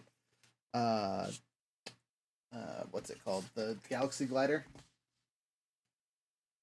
The stats are in the main book, but this one allows you access to it. As cool as that is, I don't think it fits the narrative point, right? It totally does. Of like hanging around the racetrack and stuff. It converts into a bike. Oh shit! Okay. I mean, yeah, give me that. Well, I take that back. Specifically, the Silver Rangers turn into a bike that we see in the show, but I will allow yours too because for flair, it seems like it'd be fun, especially if you're spending grid power on it and not just building it yourself in the garage. Again, what's it called? It's the Galaxy Glider. Okay. Although he may not want Galaxy Glider because that uses acrobatics, where the Shark Cycle does use driving as its edge thing. That's fair. Yeah, I think I'll stick with the Shark Cycle. You go for whichever you want. You go for whichever you want, honestly. Yeah, I'll do that. Shark Cycle. Bam. I mean, we can still do a Galaxy. You can still do a glider mode on it. I'm sure. Yeah, upgrade it in the future. What are you talking? You can fly. Okay. Is that all I got, or you need more from me? I think that's it for now. We'll get into our next bit in a little bit. Frozen, we're back to you. Any other updates that you needed to add to your person now that you've been explained everything? So I think the only thing I was missing last time was the distribution of skill points. You think you got that figured out? Yes. So for strength, I took 1 in athletics. I took 2 in conditioning, and I took 1 more in might. Okay. Then speed, I took driving, finesse, and initiative. Smarts, I took alertness, culture, and survival. And then for social, I also took animal handling, but only 1 point. And then 2 points into persuasion. I'm telling you, we are talking everyone's with the first putty group that comes against us, and we're just gonna talk our way out of it. They're gonna be like, "We don't want to fight right now. We're going away." Okay. The thing of it is also is that our Black Ranger is probably the only person who can act, cook, draw, all these other things because none of us took performance. Not at all. So important. Which is a shame because I like to show off. That's too funny. Well, I figured if I'm going to be like the comedian, I ought to at least have some performance. No, totally makes sense. I'm for it. Okay, so all that being said, we now have a pretty good understanding of all your characters. Again, except for our Gold Ranger, because I haven't seen their stats yet. So, luckily they are a self-proclaimed experienced player, so they should be up and at 'em relatively easy for us. with that, we're gonna jump into the. Oh, hey, I've had someone's face covered this entire time. I apologize. You're gonna watch the video later, and it's just gonna be there's an A on top of your head. My bad. Looking at you, Chaos. Sorry. Uh, downside of having the videos turn on and off is it shifts the position of things. So now let's talk about this fun, emotional stuff. Now, before we get there, though, we're at the 2 hour and 50 something minute mark. Do you guys want to take a 5-minute break for water, bathroom, all that fun stuff? Or keep pushing forward? I'm good. You're good? I'm good for Yeah, now. this seems like probably a good point. Good point. Yeah, just 5 minutes here. Okay, 5 Yeah. minutes. BRB. Ready, go.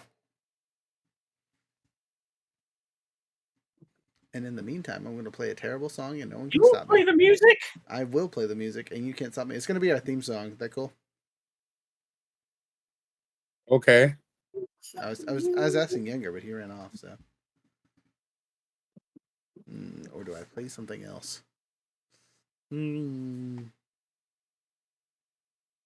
I forgot. Raziel's pronouns are he, him, and threat.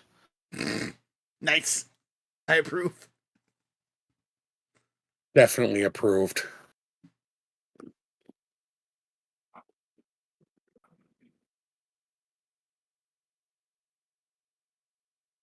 Yeah, they need to do a rewrite on that core rulebook, man.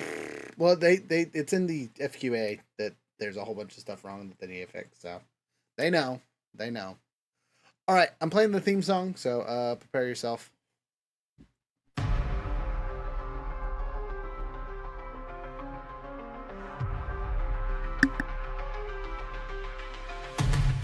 Into the big stage is where your journey begins. Our shelves are stacked high where the magic never ends. From dice that roll true to Twilm's ancient device, we've got all the essentials for your game to arise. With adventure in mind, we craft every piece to make your campaigns flourish, your stories increase. For every TTRPG dream, our stock is refined. Come find your next quest, leave the mundane behind. Epic stages, where you find satisfaction. We bring this mind, you bring the passion. We control the board, you control the action. Epic stages, where legends find traction.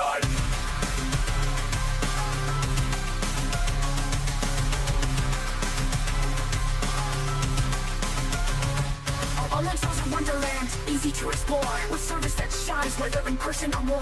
Need advice on your journey? We're here to assist. For novice and veteran, no wish will be missed. We've got what you need from the basic to the grand, to bring your world to life with a masterful hand. From maps that expand to characters that bind. Epic Sages, always with adventure in mind. Epic Sages is where you find satisfaction. We bring the spark, you bring the passion. We control the board, you control the action. Epic Sages, where legends find traction.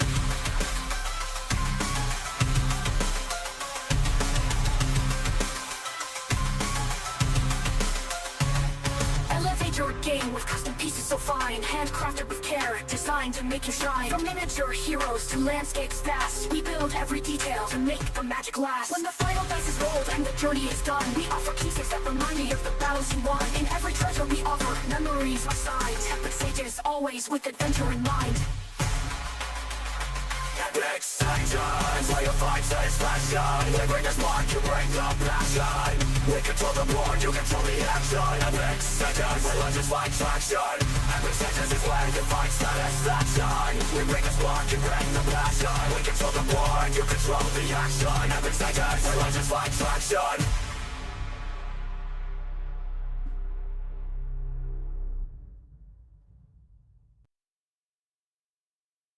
So Yeah, I like the new theme. Oh, is it good? Is it good? I'll take positive notes on it. Is it good? Did you not hear it? Thank you. It's actually one of my favorites. Look, I've made even more since then, and it's terrible. I have an obsession with this stupid thing. We'll have a second theme later. You're being attacked. All right, is everyone back? Vierling, I can't see you. Younger, I heard you. What but did your they camera's say? off. Yes, I'm good. Okay. I never left. You never left. All right, we're back, and I gotta move the A around. Younger, I'm gonna put it on top of your character for a minute because you're off camera for some reason. So someone's being accosted. That's okay. Don't torture him too much. We need him to not scream wildly on camera. Love you, kitty. Not that kind of movie. Right, not that kind of show. So pushing forward, we are we got all of our characters, got all of our Jesus, that's terrifying, Younger. So pushing forward with all of our stuff and things, we now get to talk about our tragic backstories. And this will be more for the people watching to understand who our characters are and how they got to where they're at, and why they are the sad slops that they are at the start of this session. Why are we all level 1, right? All of us came from Ranger teams previously, and we've kind of had our power zooped out of us. Explanation for the Phantom Ranger is actually worse than that. Was any of the stuff that they've had before in the past kind of got stripped from them as a, hey, your team got marked, you obviously need to start your training over again kind of thing. Thus introduction to the new team. Does that make sense for you? Just as a spoiler for the backstory, since we're going here, that was her first mission. So, we could also say, this is like an immediate after, so Okay. after sort of thing. Gotcha. So maybe you didn't participate enough to get any cool new powers, so you're still at the base level. Yeah. Okay, all right, we could do that. So let's start with yours, since yours is on the top of the tongue. Yeah, so as I just said, after Ellie was done with her training, they sent her on a mission. Some big bad was breaking through a barrier. Power Ranger team was sent to stop it. A Phantom Ranger, in this case Ellie, was assigned to help them. But during the final battle, the big bad was defeated, destroyed, whatever. But it did cost the rest of the Ranger team their lives. Yes, Ellie kind of took that pretty hard, given that it was her first mission. Like, oh crap, that was really bad for a first time out. And she's just had to kind of live with that. She just kind of lived with that as the fact that her first time out was a failure. Well, I mean, success, but at what cost, basically. Nice. Okay, and then who was the Ranger team you were kind of overseeing? Was there a specific name, or were they Ranger team number 27? So I'm going to just say that there were probably a tech-based team of some kind. Something like Lightspeed or SPD or something like that. But it was for that particular planet. It was not Earth. It was another planet in this case. I should probably point out this. I should have mentioned this with my character. Part of Ellie's standard equipment is part of Phantom Ranger standard equipment is a grid-wide communicator. So all languages on the grid, she can speak into the communicator and it'll broadcast in known languages or the language that person identifies with. So that's kind of how she can go through. That's how she can go through everything. Makes sense to me. Okie dokie. That's simple pimple backstory. So we'll just say you were dealing with an alternate planetary SPD, just for aesthetics reasons. You good with SPD? You like them? Yeah. Okay. Yeah, that's fine. Next up on our tragic backstory, Vierling. You haven't talked in a while. We'll give you some time in the sunshine. Okie dokie. So, Rye's tragic backstory. He was part of the Jungle Force team, and his hang up is if the person he takes care of is anywhere on the field, he will not do anything until that person is off the field. So his wife stumbled on the field of combat. He got her out of there, basically abandoned his team, and got her to safety.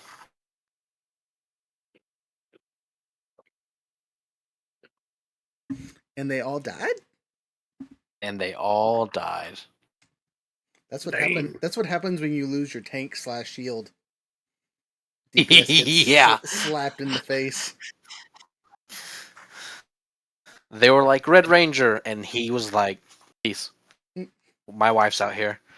She is Deuces. she is a frail thing. She does not need to be out here.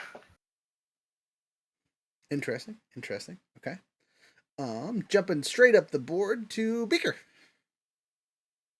Oh man, do I gotta? You don't have to, but you know. And again, this But I have to. this is all player knowledge, not necessarily character knowledge. So you guys will have a chance to talk about your stuff. This is just so you guys kind of know where you're coming from. Oh, sorry. Before you go on, Vierling, what style of team were you in previously? Oh, Jungle Fury. Jungle Fury. Okay, I've been calling it Wild Force all week. I'm glad you made that distinction. I think it's both because Wild Force. I mean, like Wild Force was I think before Jungle Fury, but I don't think it Oh, took well off before. nearly as I don't think Wild Force took off nearly as much as Jungle Fury did. Well, Wild Force did have the Forever Red episode, so Yeah. Ah, God. Kids today don't know how much they've missed. Just trying to Uh, overload the grid. I swear. Okay, jumping up to Beaker. all right. So Ty was part of the TriStar Rangers. Um, Suffice to say, there were at least 5 of us on the team. We all kind of got caught off guard um, by a villain that Rook has power over determining who and what he is. I essentially watched our Green Ranger take the first fall, followed by our Red Ranger. Um, then, let's see, what was it? Yeah, our Blue Ranger um, died, letting the last 2 of us escape, and then the Yellow Ranger essentially was protecting some civilians whenever she died, and I was left behind, just on my own before I got swallowed up in this. So that was 4 days ago. Fresh. And Speaking, I only have a rock. that's all. You only got a rock. You made it home and then got yeeted. So actually, I'll tell you guys what happened to you. I guess with your story. Obviously, we know what happened to the Phantom. Phantom's just been reassigned, and that's just where you're at now. Wild Force Ranger. You and the wife were sitting at home or in the hospital and whatnot. And you both passed out and woke up in a wholly different hospital in the middle of Dogwood. You're in the Dogwood Hospital and had to figure out everything from there on. It almost looks like you assumed the identity of people that were already here. But you did notice when you came through the veil, as we will ever so kindly call it, that a rift opened by not far away. And we'll talk about the rifts a little bit later. Younger, what about your team? Oh, sorry. Well, mine's Time out. One more. Obviously, you watched everyone die. You made it home and picked up a rock. And as you were throwing the rock at something, you had angrily picked it up and yeeted it at full force. As you threw it, you fell. It broke some glass and you fell through with it. You woke up in the middle of a back alley somewhere in Dogwood. Probably somewhere in the entertainment district where you would meet your soon-to-be friend, Laurel. Got it. Okay, now onto the Blue Ranger. Blue Ranger, what happened to your peeps? okay. And what style team were they? As you said, Oh, they were wait. Space Rangers. Sorry. Triforce Rangers, right? Yeah. Okay. Continue. Space Rangers. TriStar. Yeah. Space Rangers. Unlike fighting in space, though, the alien thing was underwater.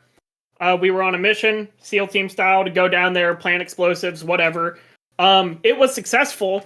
However, the equivalency of like a sonar thing going off, happened to happen and kind of just like fried everybody's brains down there. And since I was slightly faster than the rest, I was just barely outside of its range when it happened. Before them and everything else down there died between the alien technology and the explosions. In which case, I then went home with all of the guilt, being the only survivor from my team, with my already problem marriage, had a divorce, and then riding my motorcycle, happened to, make some bad decisions. Ended up driving off a cliff on accident on a late night drive and plunged into the ocean, in which case I was riptided into this new place. I like that intro. So yeah, you landed on the beach. What was it? 4 years ago? Yeah, on the plus side, I don't have to pay alimony anymore. Being in a whole Bonus. other universe and all.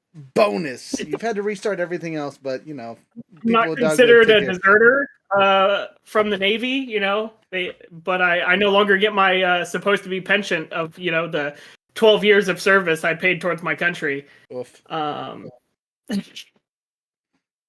The sadness of restarting your life in another universe that no one talks about. Can't get Izeki safely, but no taxes. So whatever. Now you're paying new taxes. Enjoy that.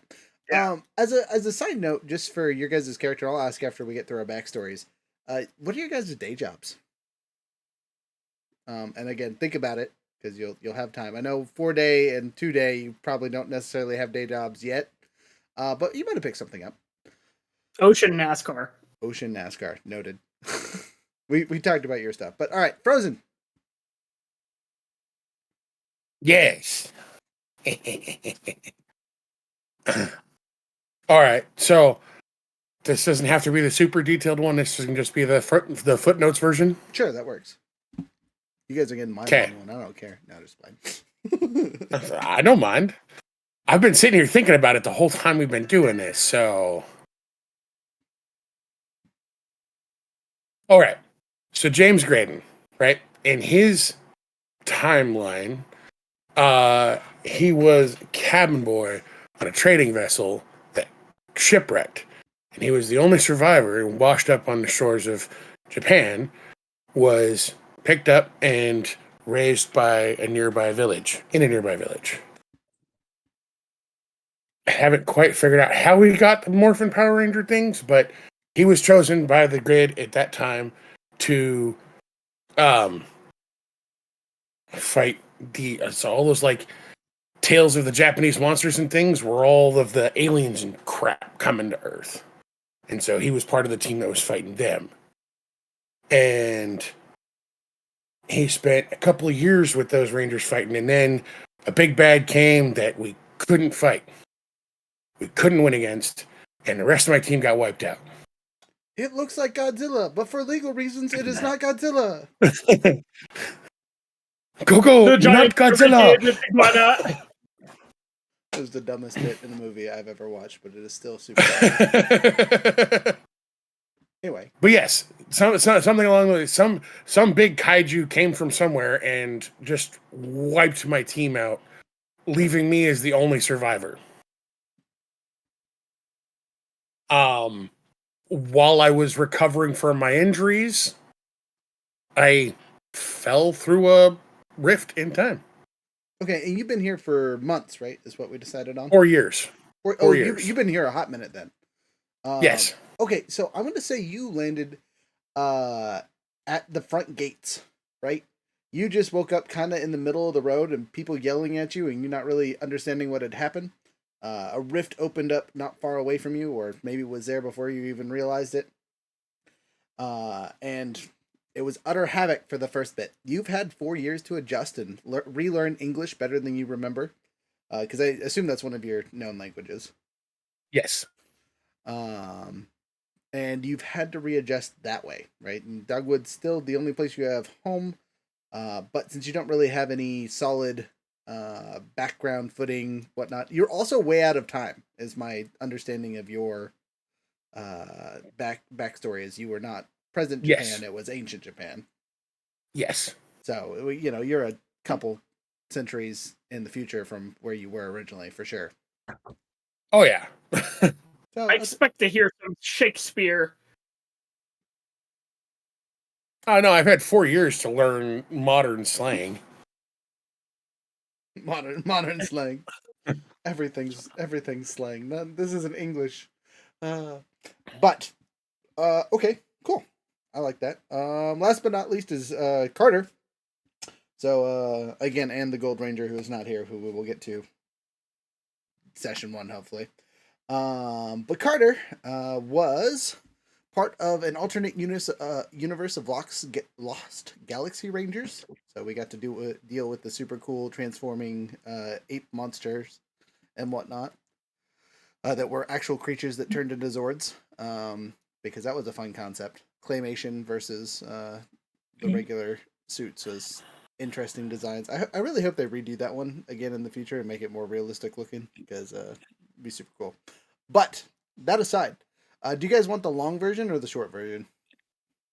Whichever. Footnotes. Okay, footnotes. So my team consisted of a Red Ranger known as Gabe or Gabriel Ford, team leader, strategist, tactical genius. Right. Next up, we had Marissa Mara Lyle. She was our Blue Ranger, combat specialist, innovator. Right, super smart girl. Then we had our Pink Ranger, Ava Ace Williams, our Pink Ranger, tactical ops sniper, close quarters combat specialist. So she had far and long, but not in between. And also, yeah, again, they all have cool stories. Then we had Diego Diaz, our Yellow Ranger, who was our heavy weapon specialist / demolitionist. And then we had me. I was number 5, baby. Green Ranger. I was the animal handler, focus on martial arts and weapon specialty. But that was us, right? And we also had a 6 Ranger. We had an Orange Ranger on our team. He was number 6, and he was a spy. He was an intel analyst. He was our eyes in the sky, all that fun stuff. So, what happened? What did the stuff and the thing? So, we went to go sabotage an enemy base in space. And it went bad from start to finish. Every time we were supposed to get information, it was wrong or incorrect, and someone died, right? So starting off with Gabe, our Red Ranger, we got surrounded by a whole bunch of people, and to finish the mission and continue forward, he said he was going to fight them off, right? 2 or 3 people isn't that bad. He'll just handle them and catch up to us. Well, we got over the comms about 5 minutes later, as there was about 50 of them that took him out, just slaughtered him relentlessly. We got to hear that over the screens. Next up, we lost our Pink Ranger, who was our sniper at far range. Same thing happened to her. Again, she was supposed to be far enough away where they couldn't reach her. They got to her, and there was just no time to save her. Following that was our Blue Ranger. We made it to where we were supposed to go on this demolitions mission or sabotage mission. In the mission was a big super weapon, Death Star-esque levels of destruction. We went to go disable it, and something went wrong. The codes were wrong or something like that, and it detonated on our Blue Ranger. He had told us something was going wrong, was going to try and fix it, and just failed. And so we got to watch her explode along with a quarter of the base, which left me and the Green Ranger running for our lives. Me and the Yellow Ranger running for our lives. We split up to find a way out, and he found a way out via blowing up their vehicle bay with his heavy explosives. Unfortunately, before I got to him, he was exploded. He was here, there, and everywhere. And then Carter got to, all those people that didn't get blown up in the explosion, he got to fight his way through and jump into the void of space, and was hoping for his Orange Ranger to come and save him. He did not. So I ended up floating in space for about a week before I got saved by the command team with the rest of the Lost Rangers, which would be Lyle, our command center ops person, came out and rescued me while I was just floating about. So he's a little messed up from that. We later learned that our Orange Ranger was a traitor.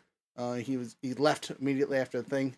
So Cillian, Clay, or Baron was our Orange Ranger, was our guy in the sky, kept us informed, and literally he fed us all the wrong information so we could all get marked off slowly because he has a major conflict with how the Rangers do things. Joke's on you. I'm actually just a spray painted Orange Ranger. I'll kill you later. That being said, something that you guys none of you really mentioned is your affinity for taking things very seriously. Gabe, on the other hand, has no problem killing people if that is what is required. Wow. Terrible. Still follows the You're rules. only Oh. supposed to kill the aliens, Well, they're still people. not the ones that are monsters. They're still people. No, that some are literally not. They're still people. Death on the battlefield is a normal thing? Yes. And that goes back into our lore of this realm. We are playing a tad bit more realistic setting. You will get bloodied up. People will actually die. Obviously, the Morphing Grid keeps you Power Rangers relatively safe with explosions and excitement, right? So you guys won't deal with it as much. But other people that aren't Power Rangers, you're gonna have to be careful with where you pew pew, because pew pews can hurt. Flamethrowers can definitely hurt. Without getting into all the other silliness of my background, that was my tragic story. Very very similar to our Purple Rangers, so I feel like me and you were gonna get along just fine. We'll find Seems out. like my story is very similar to Blue Rangers as well. You know, everything worked out kinda for us, but not for our team. Right. Yeah. Well, it worked out so well that my wife left me. Rye, how did your team die? I left them. just What? I took a sick day, and they just couldn't handle the heat. My wife was on the field, and I made sure she got off the field. unique Then she left me. unique form of guilt, to say the least, is what you're gonna have to deal with. You're not going to do that again, are you? Right, exactly. No. So, as I said before, all that information is player knowledge, so you know kind of where your characters are coming from. For your in-character knowledge, you will share what you share, right? So if you don't tell me your Red Ranger's name was Gabe, no one's gonna know that my Red Ranger's name was Gabe, or that what his specialty was, or why I do or do not like the Orange Ranger that joins us in the future. Why, if someone's last name is Baron, I immediately punch them. You know, whatever. But all that being said, we now get to talk about the traumas that your characters lock up on, right? So from your descriptions of your own deaths, we're gonna start with Vierling because he was the one to start us off. Vierling, your triggered, your trauma, your whatever, right? That activates is the if anyone looks like your wife, even if it is or isn't your wife, comes into the field of area, right? You get that deer in the headlight looks, right? It's real simple. You have to analyze and make sure that is or isn't your wife before you'll act. Didn't have red hair, did she? No. She has Okay. she has no hair. No, she has white hair, blue eyes. She's very pale. She is very frail. She's also like I'm your 5'5". wife. goes younger is the perfect representation. Got it. All right. Next up was our handy dandy Phantom Ranger. Phantom Ranger, your stuff is probably more of when your team starts to get hurt. So if more than half of your team takes that half their health or is knocked out of combat, you start to have your freak out moment because you're afraid that the team is going to die again. So basically, when things go bad, they go worse for you. Younger, as much as you love swimming, anytime you hear an explosives near water, you freak out. So fighting in water for you is going to be difficult, especially when you're not in your brain fart here. If I'm not in my Zord. Yes, exactly. Makes sense. Okay. Frozen, jumping over to you with your background. Anytime we fight a enemy class that is towering or larger, you have to overcome your fear to deal with them. Okay. And last but not Makes sense. actually not last but not least, but Beaker, with yours, you kind of have the same issue that our Phantom Ranger has, unless you have a different idea for this. But it would make sense to where if you see enough of your teammates take enough damage, you freeze up. Yeah.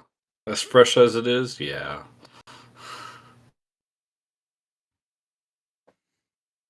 Whereas mine is the opposite. Whereas if all the other team has their freak out moment when they see others get hurt, I freak out when I'm hurt because I want to live.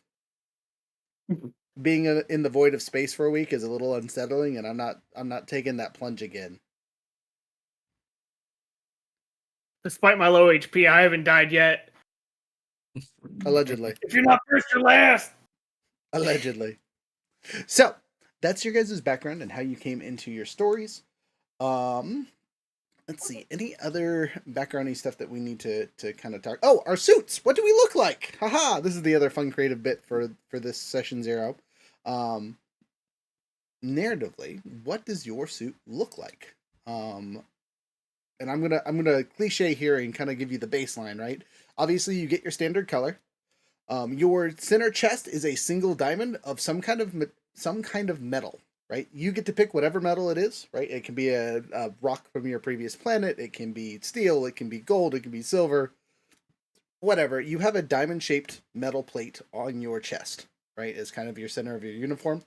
And then we all have some kind of wrapping bands, right? So they don't have to be full bands; they can be quarter bands or something like that. But that's just kind of the on the side. That's kind of a white layer. We have black pants, colored tops, full long sleeve shirts, gloves, boots, and then your helmets are. What's up? Do we work at McDonald's? Work at McDonald's? No.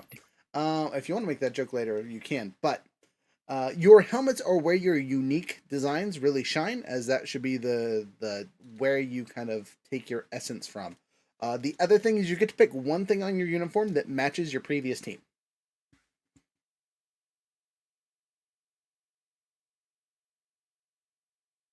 So, for example, my boots match the Galaxy Ranger boots. I know that's not super exciting, but that is my key difference looking thing. Is my Lost Galaxy Ranger boots are the same as they were before. My helmet is snake. Got snake fangs for the visor. Got an extra set of eyes that looks like snakes. That's my look. And then again, cowboy aesthetics, leather, bandoliers, things like that. So yeah, when I was creating that image for the Phantom Ranger, that's kind of what I had in mind. It's like that's her look. That is actually how she's supposed to look like. I'm for But that. I'm gonna say That's fine with me. Again, you're kind of yeah, continue. I'm listening. yeah. So I mean, going something along those lines. I'd say she's got something. The metal, some kind of like. I'll say titanium. I'll probably change that later as soon as I find some other metals out there. But yeah, it's some kind of titanium or otherwise in that term. But what I'm thinking is since she worked with SPD or a division of SPD, I'm guessing, is that her helmet is also going to have the warning lights. The flashing lights. You remember from SPD, they had the rear on the sides of their heads. I'm gonna say that this these rifts have kind of forced her Phantom Ranger form to adopt those. But yeah, other than that, I think that's about right. Okay, sweet. I have an idea. Uh-oh, I'm listening. Okay, so hear me out. You said metal. I think it would be cool if the metal was held by something like a clear crystalline like glass with it having mercury in it. So it actually waves around and stuff. That's fine with me. That's a cool choice. Okay. And then as my helmet, the whole sea thing, I think it only makes sense to have one of those old school diving helmets, as ridiculous as that sounds. I think it would be great. Your helmet looks like an old school dive mask. Yeah, you see those big I I mean, okay, that's ridiculous, but you know, whatever. It is ridiculous. That's why It's he- also my motorcycle helmet. That's why he's so slow. Okay, it's because he's got a 700-pound helmet on. My hands are fast. Yeah. And then for the cool thing from the previous place, it's gonna be my rank. I'm just gonna have like my rank, just my old rank, because it's obviously useless here. It's probably like a whole different symbol in their version of the military. Interesting. Okay. All right. All right. So that's you just have your rank on your uniform somewhere. All right. All right. All right. All right. Cool beans. Vierling, All right, would I you? think I got. Oh, you got one. What you got? Yeah, I think so. So the diamond crest, that's going to be an amethyst. Ooh. Okay. Instead of a medal, doing a rock. I like it. Yeah, I'll just do an amethyst. Um, and then what was it? Helmet is going to have kind of a staggy theme, so it's going to have just like a normal visor, but like the horns are going to be embossed coming out of it. Side question: do you want them to actually stick off, or do they follow the helmet around? No, they're going to just kind of fall to the back. Okay. As far as a tie to the old team, I'll have kind of like 3 little stars, just like right on the chest. Sweet. That's easy. Yeah. Okay. Red Ranger, Black Ranger, you're our last ones.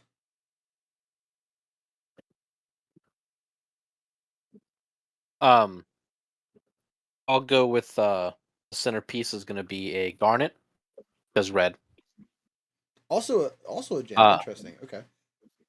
And then Actually, as a side note, can you guys save the gems for later? Because spoiler alert, I had plans for gems.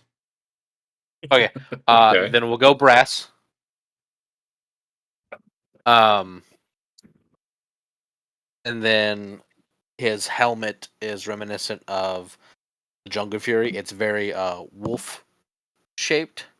Kind of the ears are kind of like stylized back, but like that on the helmet they poke out a little bit. And then he's got like fangs on his visor. Okie dokie. Then can I amend my amethyst then? Of course. So we'll take the stone that I brought with me Mhm. and make it kind of iridescent, Okay. where it shimmers the red, blue, yellow, green from my previous team. Ooh, okay. I like that. That's a cool idea. I'm for it. Opalite. Oh, yeah. Like Again, a stone, not a metal, but that's okay. I'll allow it. Metal for me is going to be silver. Make it easy. if you don't choose Tagahamani for your medal, I would be disappointed. What's actually funny is that's what I was thinking is Tomahogany Steel, but with the it's separated halfway. It's got the brain is not braining, where they put the clay marks as they're heat treating it. Mhm. That line it's got a Ooh, name, yeah. and my brain is not braining it. Okay, I We know all what know you're what talking you're about. talking about. You guys all know what I'm talking about, so you're all nerds. So yeah, it's got that. Interesting. And then as for like the unique element, my helmet has got an Oni mask. Ooh, okay. You will want to be Psycho Ranger ahead of time. I like it. Okay, so that's a callback to both your uniqueness and your team previously. Mhm. Okay, interesting. If anyone runs into you at night, they're gonna just be terrified because you again. Is your visor also black? So like Yes. it's just a black mask on a black visor, or does your mask have Yes. colors? No, it's black. You're just a walking demon. Got it. Noted. Terrifying.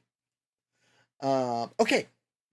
Cool. That's everybody, right? Did I miss anybody?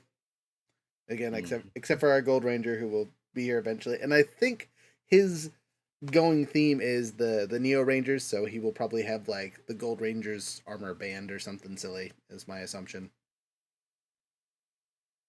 Because he's gonna be probably the only person that gets ultra heavy armor.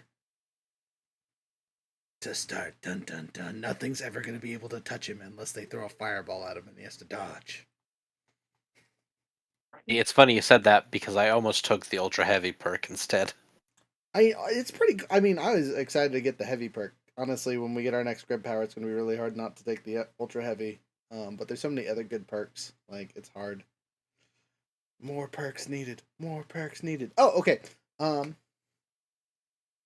are you showing us there, Younger?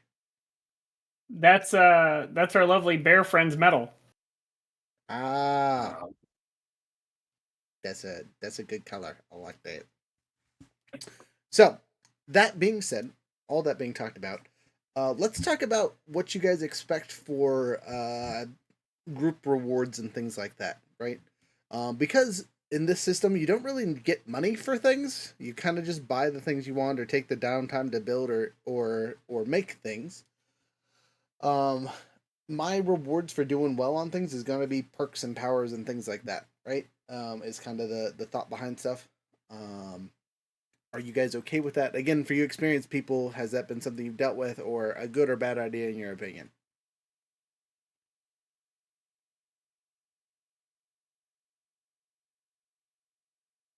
I think it sounds fine. Okay. This is one of those things that kind of goes either way because the system is built purposely to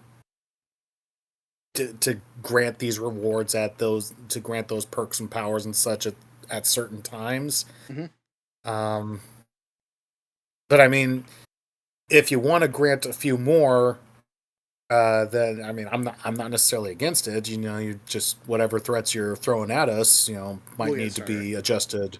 Right. We're going to need to be adjusted accordingly as well. That's again because the system is purposely built a specific way.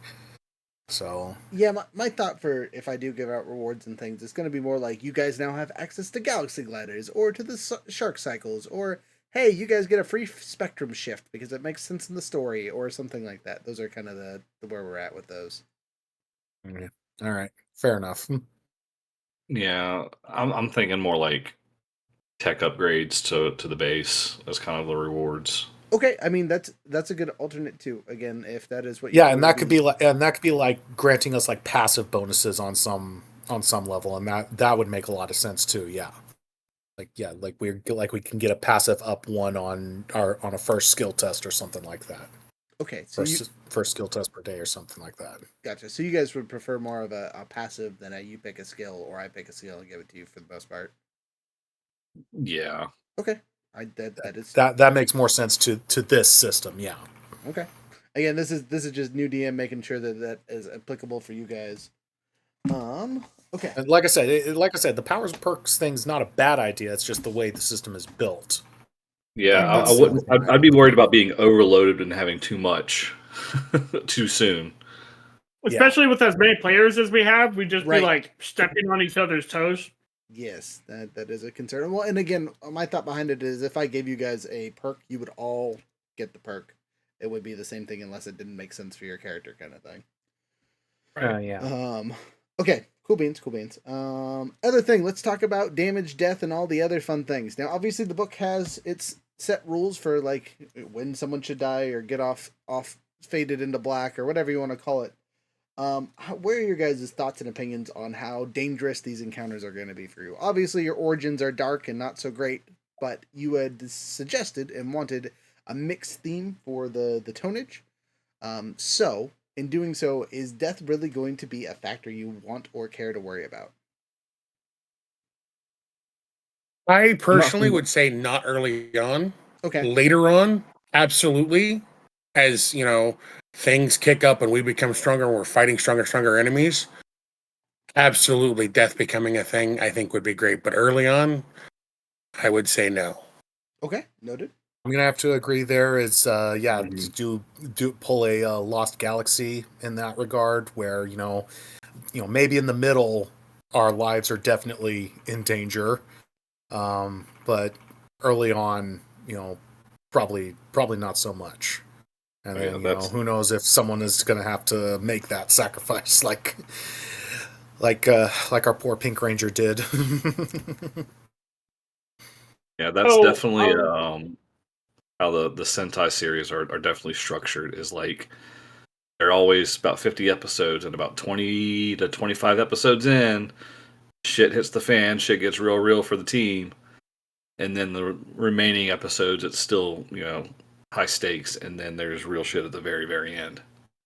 Yeah. Okay. Again, this is mostly building expectations for you guys, so just it's good to know. Yeah. Younger, you I sound I like have that's a good. yeah. So it's more of like a question slash statement. We're all quote unquote survivors, and the survivor thing is like, hey, if you watch this thing for X amount of time, I think as a part of your expectation thing, you could just be like, hey, you guys have all survived a deadly experience. Your spidey senses are tingling. You like this is the same feeling you got when all your buddies got murked, you know? And so that you can then tell us like, hey, this is like that gonna be that level of a fight, as opposed to it just being like completely unexpected or whatever. Okay, so give you guys more of a warning if things could go bad quickly for you. Yeah. Mm-hmm. Okay, interesting. That's a good narrative piece to throw in there. And you could even make it either like an alertness or a survival check. Yeah. Both of those make sense to me. Vierling, you got anything for us? No, that all sounds delightful. All right, murdering your character in the first episode. Got it. Um. So As long as his wife is safe, that's all right, he cares about. as long as the waifu is You're good. starting to sound like my last character in Avatar. Yeah, we're gonna not bring up Avatar today. So yeah, is that's all I can think of for really our session 0 stuff. I think we got everything pretty ironed out. Is there anything that you guys can think of that we didn't cover besides the villains, which I will talk about in a second? You said you wanted to know what some of us that had Oh, been around for a while, our day day jobs, what jobs. we were doing for. Thank you. Yes, day jobs. What are you guys thinking so far? And it could be temporary. You can always change this later, kind of thing. This is just like what is your character doing to survive currently? Well, I I teach think martial arts. well, there you go. Okay. I think I'm helping out at the art gallery. That's- That makes sense. Well, since Ellie just got there, she probably hasn't found anything yet, but she'll probably end up working the museum or something after she's kind of done looking over there. Interesting. Okay. My character is not opposed to assisting in, maritime like wreckage and stuff, or like, maybe part-time lifeguard. I thought you were a motorcycle driver. Like you're I am, but that doesn't happen every day. How often do horse races happen? every day. Like what? You know, and Hold on. so Bright, sunny weather, ocean views. yeah, Yeah, every day. yeah. Okay, I get what you're saying, but when I'm not driving, maybe over at the beach or at the pier. Or if you've I'm had a not bad trying to day. do the whole like hardcore military job because apparently the last 12 years of my life were pointless existence. Dang. Wow. Dang. Damn. Okay. Wow. Got him. There's some personal trauma mixed in those words, and I'm all for it. So okay, Vierling, what about you? As boring as it is, Raziel's probably just like a day laborer. He's built for it. He's got the strength. Probably You in the construction industrial worker or something. sector where the base is, or what? Well, I mean, there is a construction zone, so that's totally doable, and or the ports. You know what I mean? If you're a day laborer, you could literally be a shipper, offloader, that kind of thing. Your friend is Gus, right? If I remember correctly. No, that's me. Oh, that's you. Okay, never mind. Never mind. Yeah. Let's see. And then Carter. We already talked about Carter in his intro. He's an animal handler that works with the local zoologist up at the park. But the unique thing is one of the animals that they have at the park zoo combo thing that they got going on is of alien origin. It's a narwhal. It's not a narwhal. I'm sorry. And for some reason, this creature only responds to Carter, mostly because it's telepathic and it's the one language that Carter speaks. But that's that. So we got our day jobs. We got our characters that we are friends with. We've talked about the town. Now let's talk about our villains. So, your villains were decided via poll in our Discord. And it looks by far the winner today was Don Fishmar. So Don Fishmar is was previously a local crime boss that has been elevated to a much higher rank than that because of these time shenanigans. Not only does he able to steal future technology from some zones and take it to the lower technology of others, he also has some ability to kind of predict the future, allowing him to win money on the car races and other things. And he seems to be nefariously connected to all the bad things that are going on for some reason. He does have a sidekick. 2 sidekicks, actually. A local politician called Hector Glass, who is currently the town's not vice mayor, second in charge of the mayor. He's the actual mayor because the real mayor is a 12-year-old girl named Sarah something. That was in the notes. But the mayor is, the young girl. So they have an adult that basically follows around, and that is Hector Glass. Not unbeknown to everyone, Hector is not a good person. And you will have to deal with him and his various stuff. He is very anti-Power Rangers, but you guys haven't shown up yet, so he doesn't really have anything to campaign for. And then our last one is, because it's a tie, was Velvet Viclamp. Viceamp. There it is. Velvet Viceamp. Whew, that's going to take me a while to remember. She is an online influencer. Again, a human, allegedly. But she is very pro-monster. Everything she talks about is very much into how cool monsters are. And look as they go and destroy things. They're so powerful. They're so strong. One of her villains is a monster. It's That's Frozen. funny. It's Frozen, but a girl. That'd be way funnier, actually. Instead of it really is just a motion capture the entire time. No one's actually seen her face. We're gonna go with that for now, at least. But yeah, those are your 3 main villains that you as players know about. You as characters probably won't get introduced to them until they attack you directly, or you have to deal with their BS. But they're kind of the voices behind everyone. Let's see here. I get a couple more minutes to expand on things. The other thing that just so I'm clear, and Yes. maybe everyone else has already got this understood. We are maintaining the secret identities. We're not doing like SPD where people kind of know us or whatever. So that was my question to you guys for the next bit. Was how well known do you want the Rangers to be? Now, obviously, in this world with our Phantom Ranger and all this fun stuff, the Rangers are an entity in other places, whether they were secret identities and no one knew who they were, and they just kind of came up and got their ass beat and then disappeared into nothingness. Or were they SPD style where they're a known entity? That's kind of on you guys. I know currently our base is hidden, but that is more so the monsters don't attack you directly, more than the public knows who you are, kind of thing. You guys will be the first Ranger team to deal with this town, either way.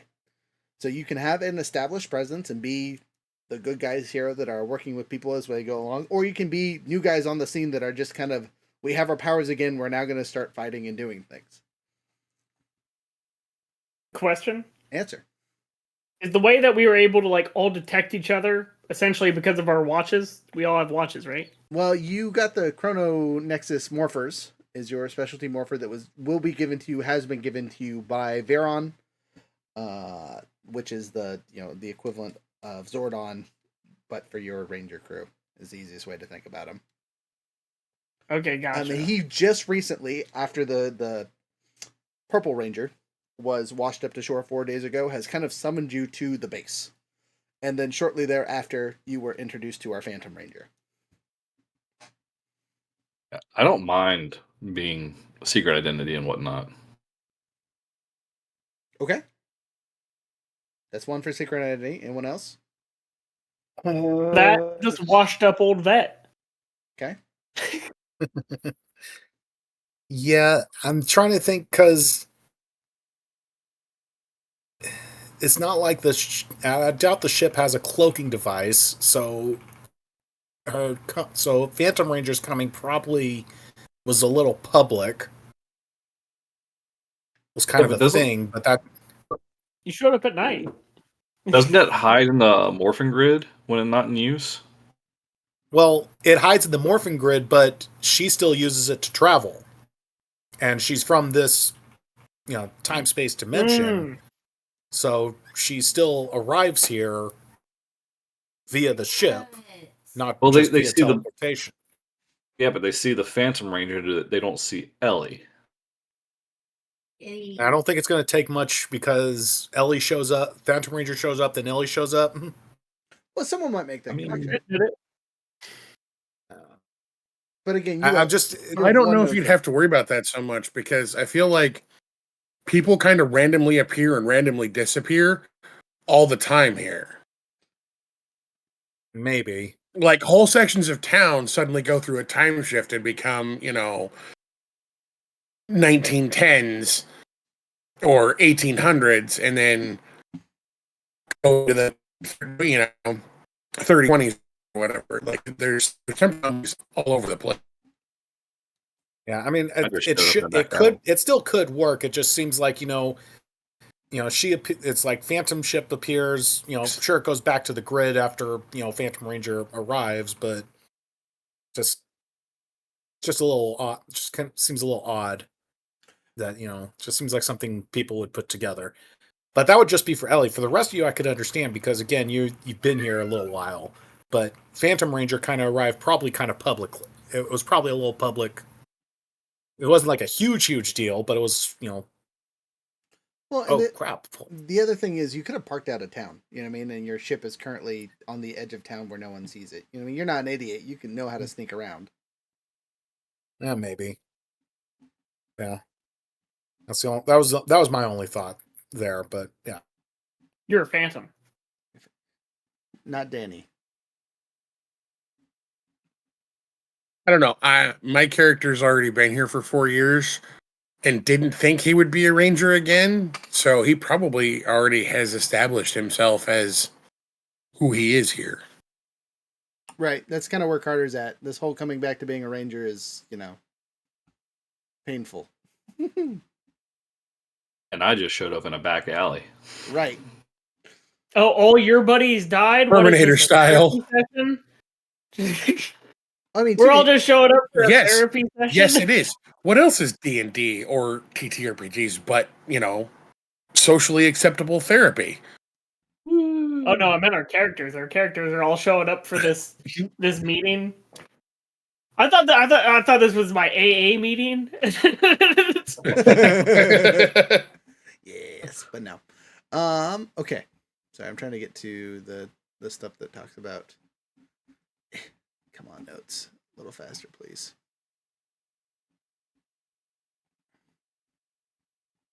Getting to my notes about the time refs because it has a specific thing for each one.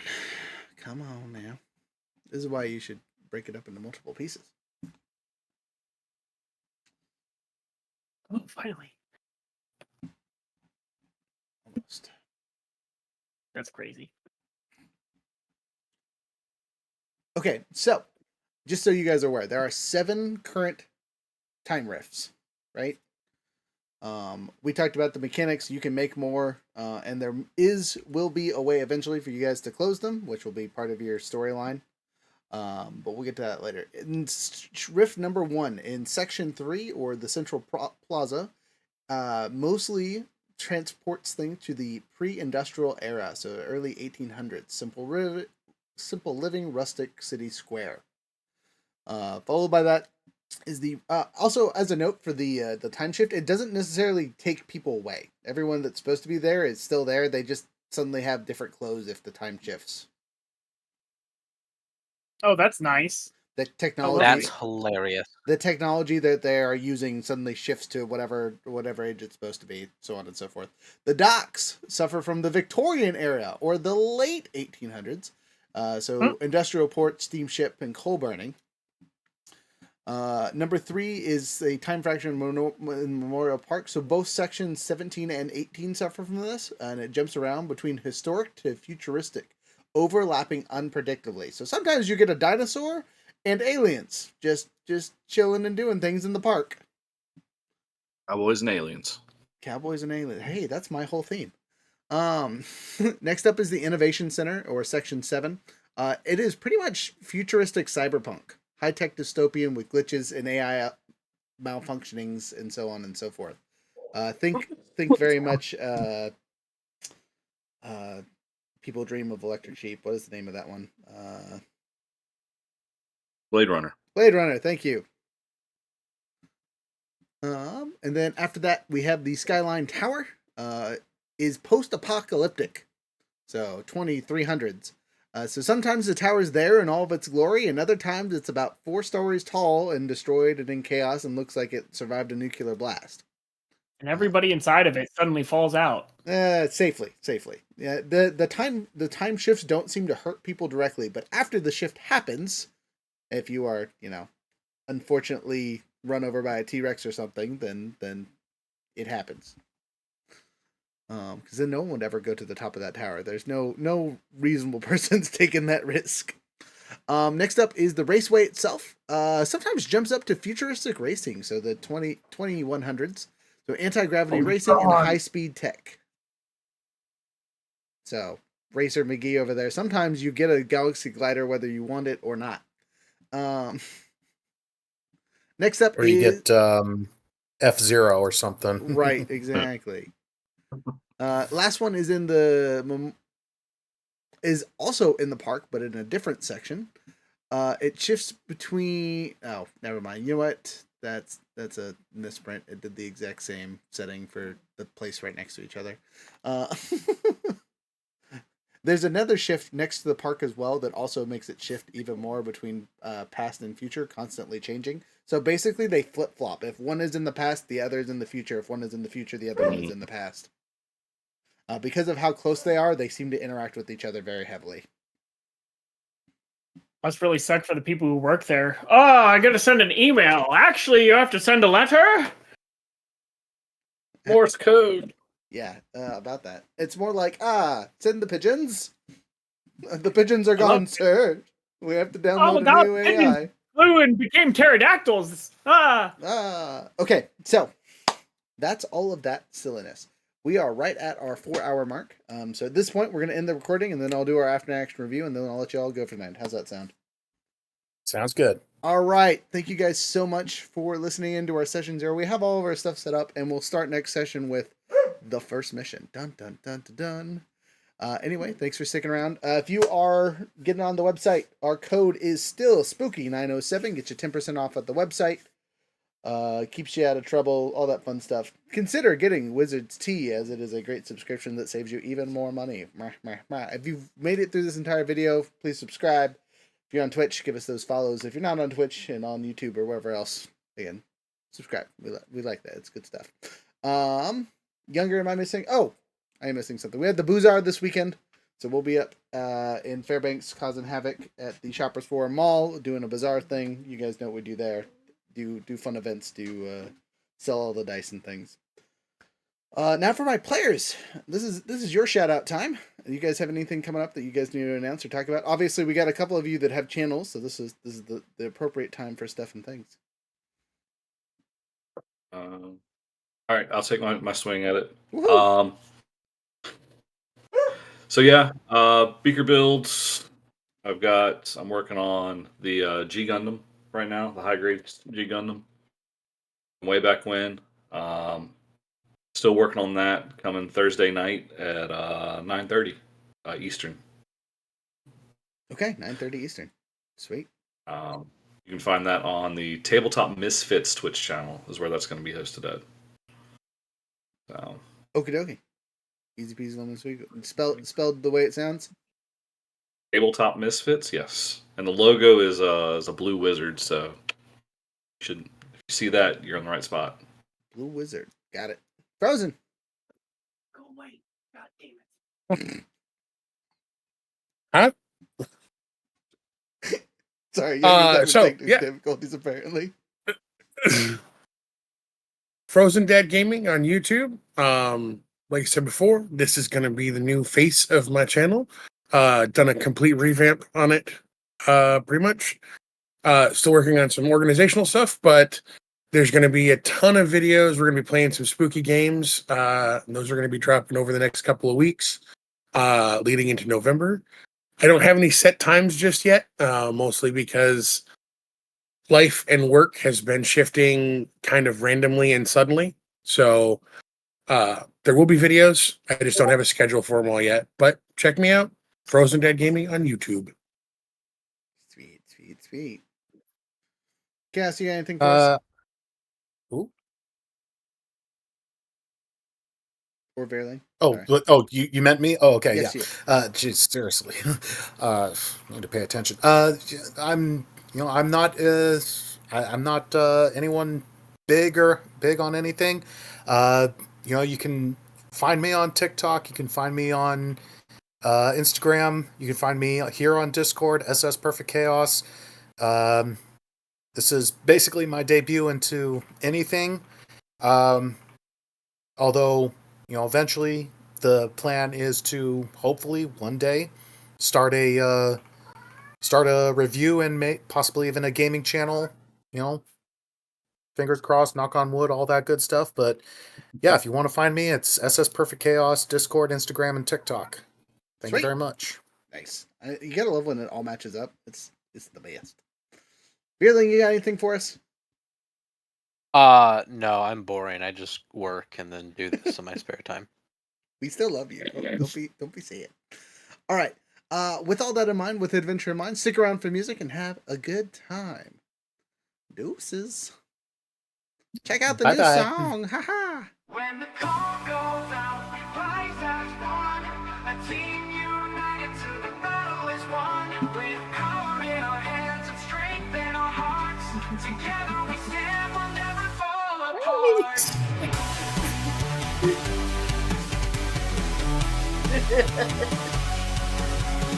Side by side, we charge into the fight.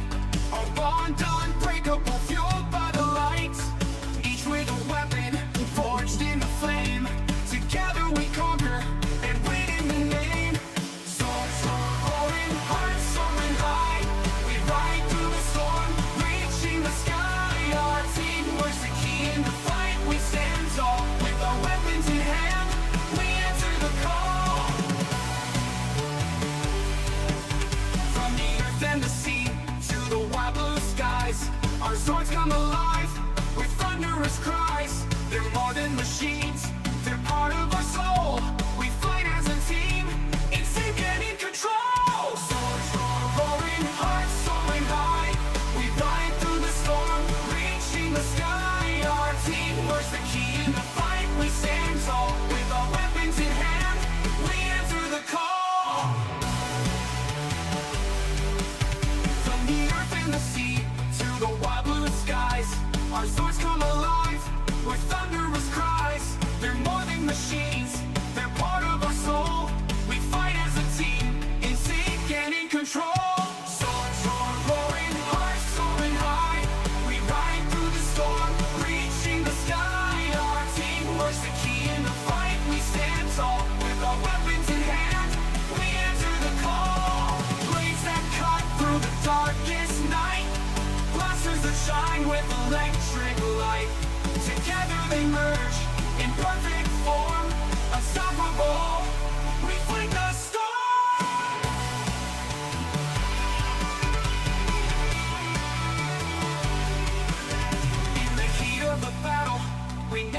us hope. With each other beside us, we know we'll cope. Our swords by our side, and weapons that gleam. This is more than